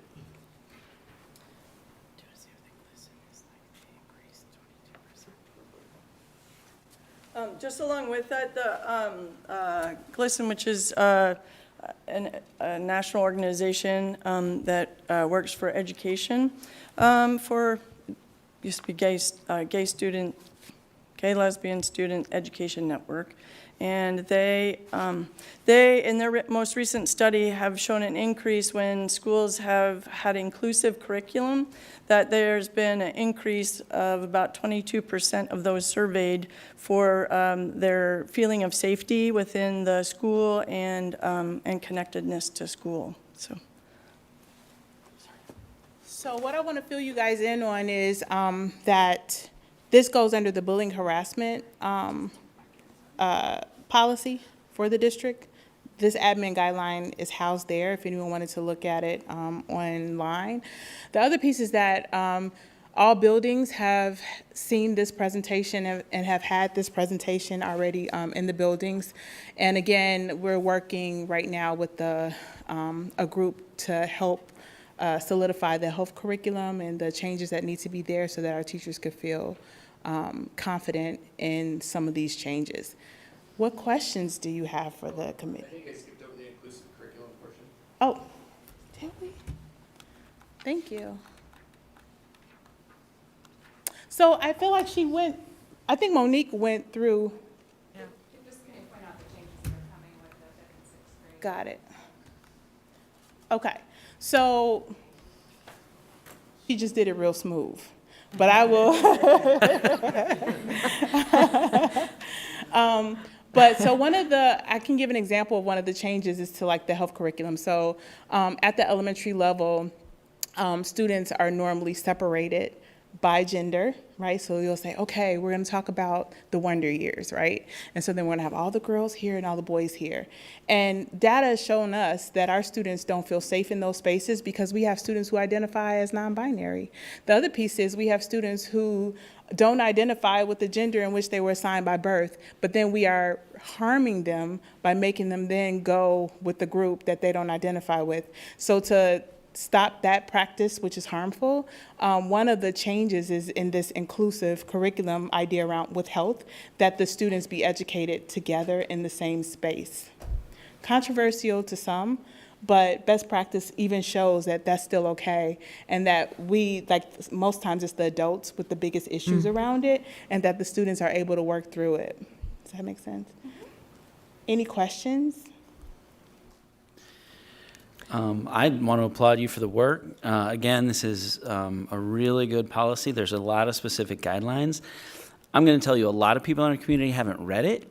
Otherwise, we would have a lot more community commenters. Yeah. And so we're going to get that. And so I think, I'm proud to stand up here and defend this and stand up for what's right for our kids. I appreciate how forward this is. Gender identity, but it's important for boys to learn about menstruation, frankly. So there's, again, when we're doing the right thing for a targeted group of kids, we're doing the right thing for every kid. And I think this is just another example. I just say everybody wants a private bathroom, just saying. in a public space.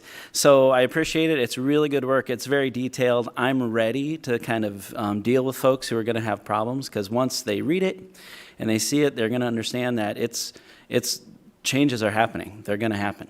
And we're on the right side of this, in my view. So thank you. Thank you. Thank you. I'd echo JP's comments around thanks and forward thinking here. Question, the admin guideline was listed as draft in our materials. Is it final? I mean, you mentioned, Laura, that it was out part of our bullying harassment guideline. I just want to make sure that we've got the final guideline, that it's out there, ratified, approved, ready to go. This is the final guideline. It is up on the website, but it just didn't feel right to take the draft out without putting it before you guys. Okay. We know that JP was at the meeting when the Equity Advisory Committee introduced it, right? So we had representation from the board, but we just wanted to really highlight it to be transparent about that before we remove the whole draft piece. But it is something that is in practice right now. Okay, I just wanted to make sure we didn't need to do anything to take that draft off. We will take the draft off. Is that Just okay? a reminder, as we go through our new board policies, so your admin guidelines are going to live underneath your board policies. And so we wanted to make sure that if there were any changes that you saw that you wanted to be made in that, we had the opportunity to do that before we took that draft. Gotcha. Thank you. Well done. Thank you all tonight for coming and presenting. Really appreciate it very, very much. Thank you. Thank you, guys. Thanks, JP. Okay, next up, enrollment update. Steve, I think you're walking us through this. I can do that.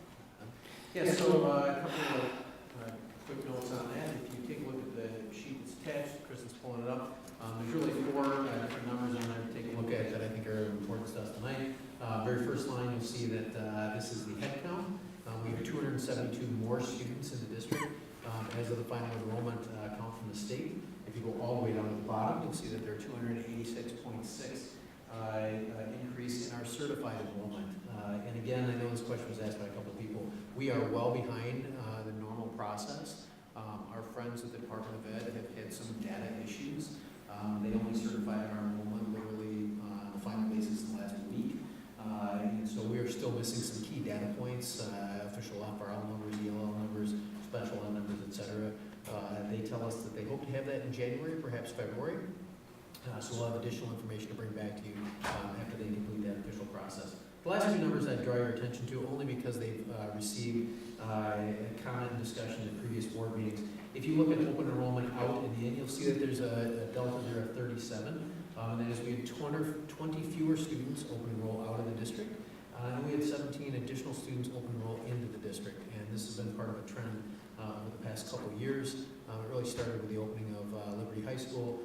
As we've slowly started to right-size our schools and alleviate some of the overcrowding, we've been able to accommodate some of those kids who wanted to come in the past. It's often been a one-way process. We haven't had room to accommodate students who wanted to come into the district, and so it was really an outflow for us. Now we have both, and so a nice pleasant uptick there in that delta between out and in. Just one other note on that, Steve. Not only the high school, but I mean, you guys have done some work on the homeschool assistant programs and make sure that kids aren't leaving to take advantage of that in other districts. They're staying here now too, right? Yes. So with the addition of our permanent homeschool assistance program campus on the Shimmick Elementary property, will significantly increase their space and hopefully improve the accommodations for them. So that gives them the opportunity to offer additional classes. And really give them hopefully a feeling of home in the district. So we'll see this back in January once the DE gets get their numbers finalized. You'll see all the updated numbers for race and ethnicity, special ed, English language learners, and free and reduced lunch. We'll be able to disaggregate that for you. Okay. Disaggregate is, we'll see it by the school, so we can really. Yes. I think that's kind of the, you know, the comments that we're hearing, right? We're growing and we're tight, and we knew we were going to be tight this year. And you know, you see this big number going up. So what does that mean, right? You know, how quickly can we react to those increased numbers? You know, is it one here and 100 over here? Is it like, you know, just a few everywhere, which makes it harder to then put people in places to address it? So I think that's going to be very important to see, you know, how each school lines up and, you know, where they land, and whether or not we can immediately improve something there without having to take away from somewhere else or not. I think that's where it's going to get I think the discussion is going to center around that once we see that data. I did have one question. Looking at the in and out on our district, just for my own memory, you know, I think we've talked about looking at our voluntary transfer at our secondary level, you know, as a policy here. On the open enrollment from other districts, and I know there's state rules and things like that. Do we regulate it much more than that, other than there has to be space? Or do we just flat out say we can make whatever policy we want as to what school they go into? Or I don't know. I don't remember exactly all what we do. Student has to open enroll into the district. They indicate their school choice to us, but that is a right of assignment to the district. And so when they say, I'd like to come into the district and I'd like to go to Alexander Elementary School or Northwest Junior High, we receive that, we look at that, we evaluate the class sizes in those schools. If it's appropriate, we grant that. If it's not, we offer them another alternative. They then have the opportunity to make a decision as to whether or not they want to follow through the open enrollment. And there's certain guidelines in the first place to apply for open enrollment. Right? Yes. And actually, maybe 2 quick points to note is that there's a magic date, March 1st. If they apply by March 1st, they automatically have the right to open enroll in. We still retain that right of assignment. So when they ask to open enroll in, one of the things that we have to do, Amy and I at the elementary level and I at the secondary level, have to go through and look at student trends and patterns inside the district to determine whether or not there's openings. And then after we're able to do that, we notify them whether their first choice is available, and if not, what their other choices are. Thank you. The exception is kindergarten. They have a little bit later enrollment date, I think September 1 or September 15th. Yes. So, Janet and Steve, as I understand it, or do I understand this, the state of Iowa is late in producing the enrollment data for the district to use? They are. They have struggled with their own data system and their reconciliation process. That's their problem. It's not my problem. Yes. Is there anything we can do locally to avoid having that problem at the state level having an impact on kids in this district? Unfortunately, we can't. They control that certification process. We upload the data to them.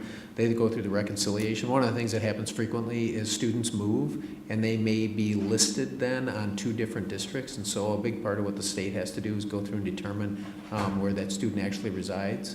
And remember, one of the key things for us in the state of Iowa is that we have a snapshot process for funding, which makes that October 1st date incredibly important for schools, because our funding then is based on our pupil enrollment on that date.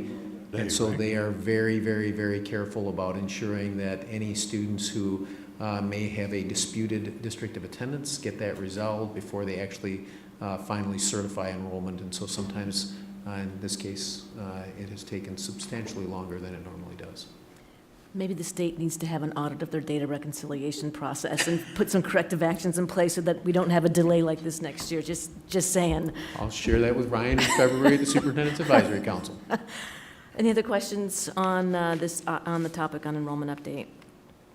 Hearing none, Roosevelt update. That's you too, Steve? Yes, so you have one key document there, which I just wanted to put in your hands, especially with new board members in attendance here. The document that you have there is the needs assessment, and I would draw attention to a couple of different numbers on there of importance. As you look at the executive summary, which is on page 6, in your PDF document, there are 2 numbers there that I think really are important for us as a district. The first one is a physical needs assessment. You'll see that the total P&A cost on there is over $3 million. And then if you look at the functional adequacy piece, that's an additional almost $2 million down there. So when they looked at it and they said, where does the building stand right now? I think one of the things that's important for us is perhaps to look at other similar buildings in the district.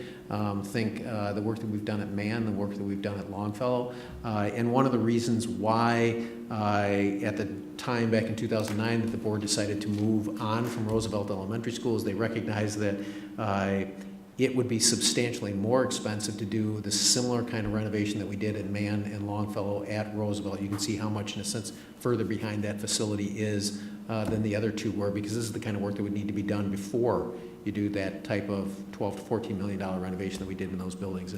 And so clearly there's some significant needs there if we were to actually try to do something with the building as it currently stands.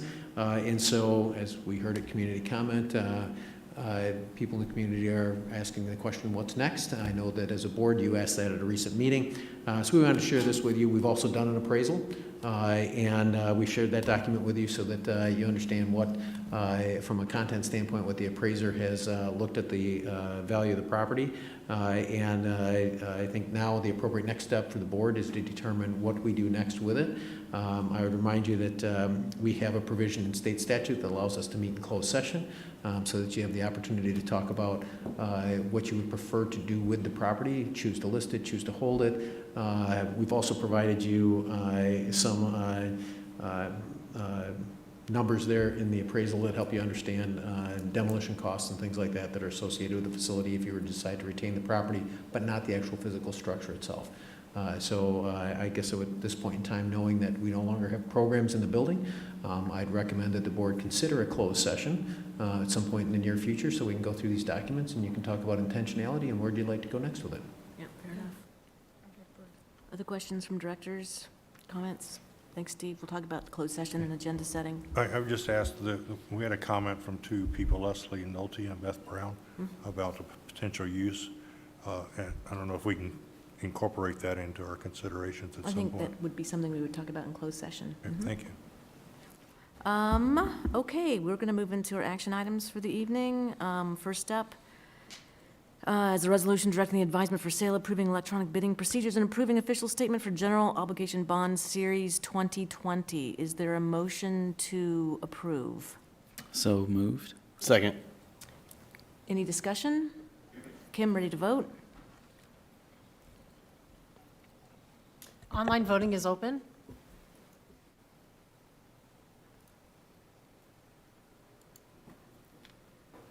All votes have been cast, and the motion carries with all directors voting in favor. Thank you. Next up is the resolution to approve application for modified supplemental amounts for increased enrollment. Is there a motion to approve? So moved. Second. Any discussion? Hearing none. Kim, we're ready to vote. Online voting is open.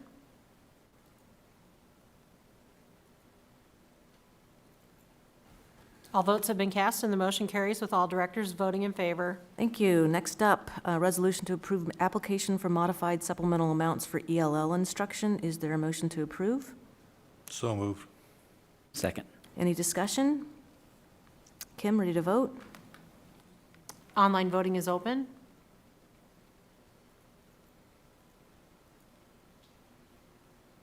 All votes have been cast, and the motion carries with all directors voting in favor. Thank you. Our final action item is to approve the resolution for disposition of land at Lincoln Elementary. Is there a motion to approve?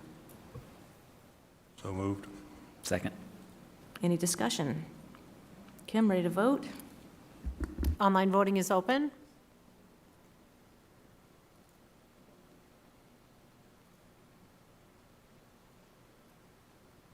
All votes have been cast, and the motion carries with all directors voting in favor. Thank you. Director Liaison Report, are there comments directors would like to make about their recent activities?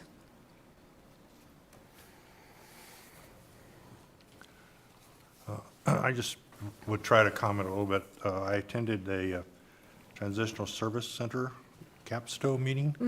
Okay, and I can't remember what capstone stands for, I'm sorry. But on the 2nd of December, great meeting, really enjoyed it. There was a report by a UI student now, I guess, who's a best buddy with one of the students. That was really interesting to hear her description of the her history and her experience with the program. The principal said that they're really looking forward to a third teacher starting in December, I think. Okay, is that right? And there were several other things that were discussed at the group too. There were a lot of parents there and a lot of students. So that's great. It was a great meeting. So thanks, Luthina, for the chance to go and tell them. Thanks. Thanks, Charlie. I'll add something since Ruthina gave me a hard time for not putting it on there on my own report, but several of us attended the, I wouldn't call it a meeting, I guess a training last night on our new universal design on our playgrounds, and I thank Ben, I think he's back there hiding, for helping put that together, and it was really good information from our partners that we worked on getting together, our whole regulations and references and everything for our playgrounds, and I think it's a huge step moving forward for our district. I think it's leading the way in a lot of cases, and so I really appreciated the chance to get that information last night, and I look forward to seeing it, put into practice. I think it'll be awesome for our district. Anything else from directors? Thank you. Legislative update, we've got our first forum here on Friday afternoon at 4 o'clock, I want to say. We've had our legislative priorities out for some time now. Anything to add for? No, I'll send around to you. I've got a summative document of all of the advocacy groups at the state level, so you can see where they align with our goals. Also working to put together the advocacy goals for, back away from that microphone, the advocacy goals for the rest of the AEA districts, so you can see how we That would be align with them. helpful, yeah. We'll have that to you. I'm still working on getting a few of those to fill their information in. I'll try to get that out to you here before we get to the forum. As you said, we get the forum on Friday. Just a reminder, it's open to the public. We invite all board members from all districts in Johnson County, plus all legislators that serve those districts. We also invite the education associations from each of those districts to attend. And our first one in December, obviously the legislative forum or legislative session hasn't started. So this is an opportunity for us to just have a bit of an open dialogue about things that they anticipate might be coming down in the opening of the legislative session. We won't have received their revenue estimating committee estimate yet, so it's hard to have a conversation about supplemental state aid, but we can certainly talk about other policy issues that they see moving. Do we have a list of legislators that have confirmed they're going to be here? Or do we Not ever yet. get one? No, we have a list that we've sent it out to. I can tell you that at the last forum that I was at the AEA a couple weeks ago, most of our area legislators have indicated that they will be here on Friday. Awesome, thanks. Great. I will just say that I can't be there tomorrow. I actually have a training here in the district, but I'm just going to. This is the drum I'm going to beat is reciprocity and finding out where folks are on that. I don't know, where our legislators stand at this point, but again, that's a hurdle we have to hiring folks from out of state, and it's something non-monetary that I hope we can do something about. I did bring that up with them when I was with them a week ago Wednesday and told them they'd likely hear about it on Friday. I didn't know you wouldn't be here, so we will carry the banner for you. Thank you.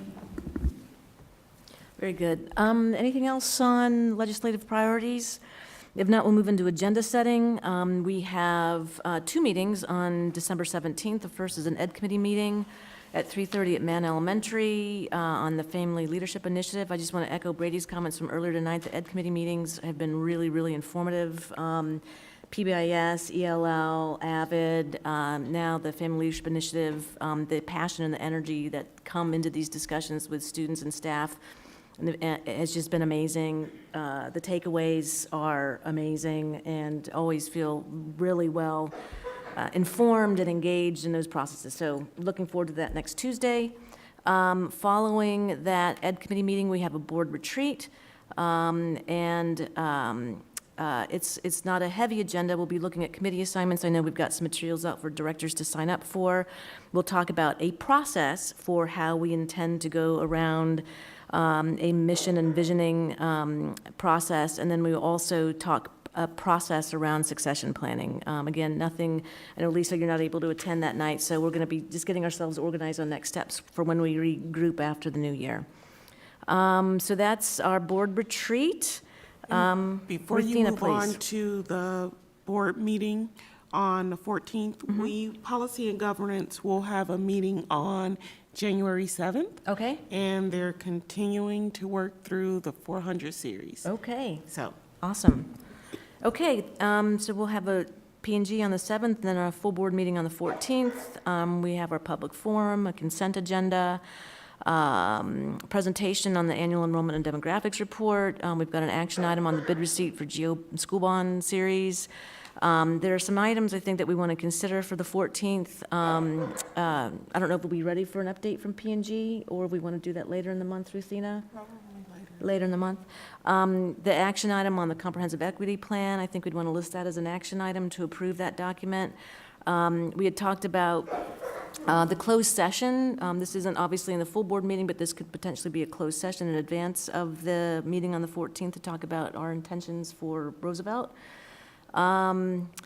There's something, we, in our work session following this meeting, we'll be talking about the climate action inputs that we've received from our consultants, and I think it may be worthy of a discussion item at the 14th to talk about the findings, perhaps even have a modified resolution that would include some of the thresholds and benchmarks that we were asking for. And if we can have that discussion on the 14th, that maybe we're ready to vote on an updated climate action resolution on the 28th. Just throwing that out for consideration. We'll need to see how, obviously, the work session goes and whether we'll be ready for the 14th with a draft, but I'm kind of hoping we are. And then there was also a request, I think, Sean, you had raised around voluntary transfer at the secondary level as potentially a work session topic. Yeah, I think it needs to be a conversation first before we just go and vote on something. Yep. We had a pretty good process when we did the elementary, and we had, sort of a starting idea of, what it was going to look like, and then we tweaked it from there, and I would kind of like to follow that process, and I don't know if we need to have that piece already there that we discuss, or if we just start the discussion in order to create that piece. I kind of leave that up to Steve and the team to see if they want to throw something together, even if it's fairly quick and rough ahead of that, or if we want to hash it out first. I could kind of go either way, but I just didn't want the discussion to get lost and forgotten, and then all of a sudden the new school year's here and we haven't made a decision. Yeah. So.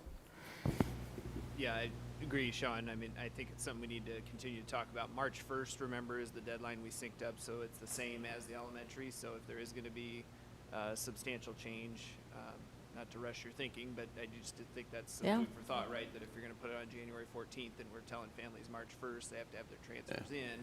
If there's going to be any kind of change in there, we'd want to account for that. And like you said, you want to have time for the conversation, but just a point to remember, and then we can get that data that we'd provided to you last time, upload it for that meeting, and have that ready to go to, along with what our current process has been. So.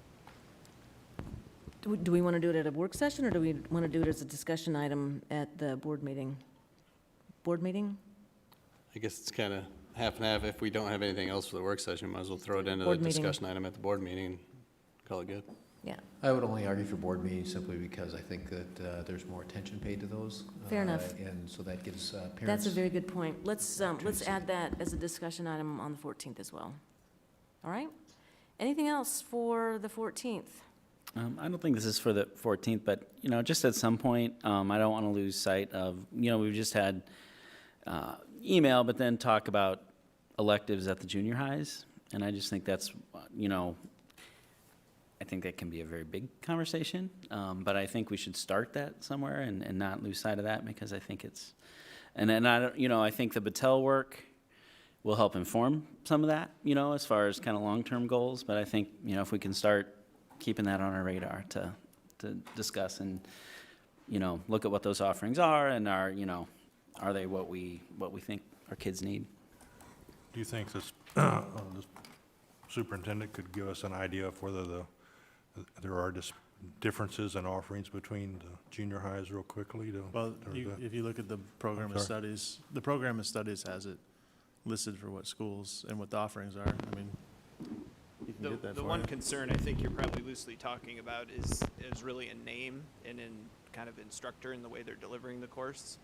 And so I'm happy to talk to you guys about that too. We'll have a response to that email, but it's really more in what we're calling the course based on what maybe an independent instructor's had the skills to change a course into.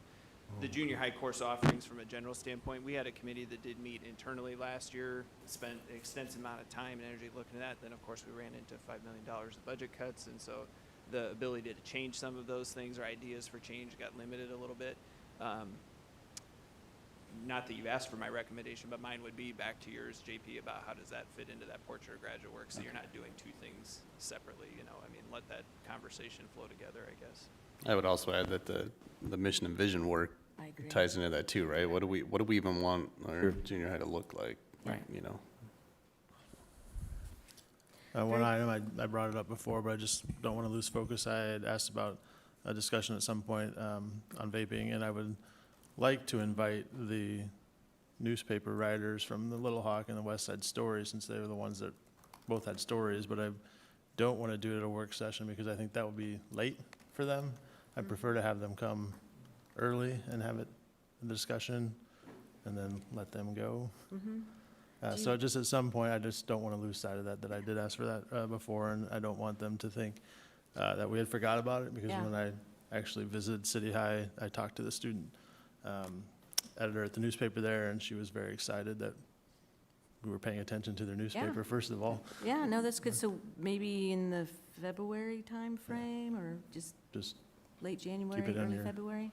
It's not, parking list. I have it on my list, so we won't lose track of it, and we'll slot it in. That's a good point. Thanks for reminding me, Paul. Anything else from directors for future agenda items?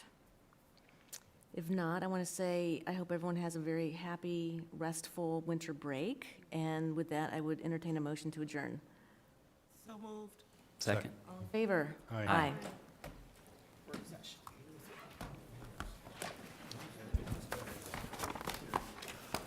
Still need to have a nice break. I'm out. No, we're just moving.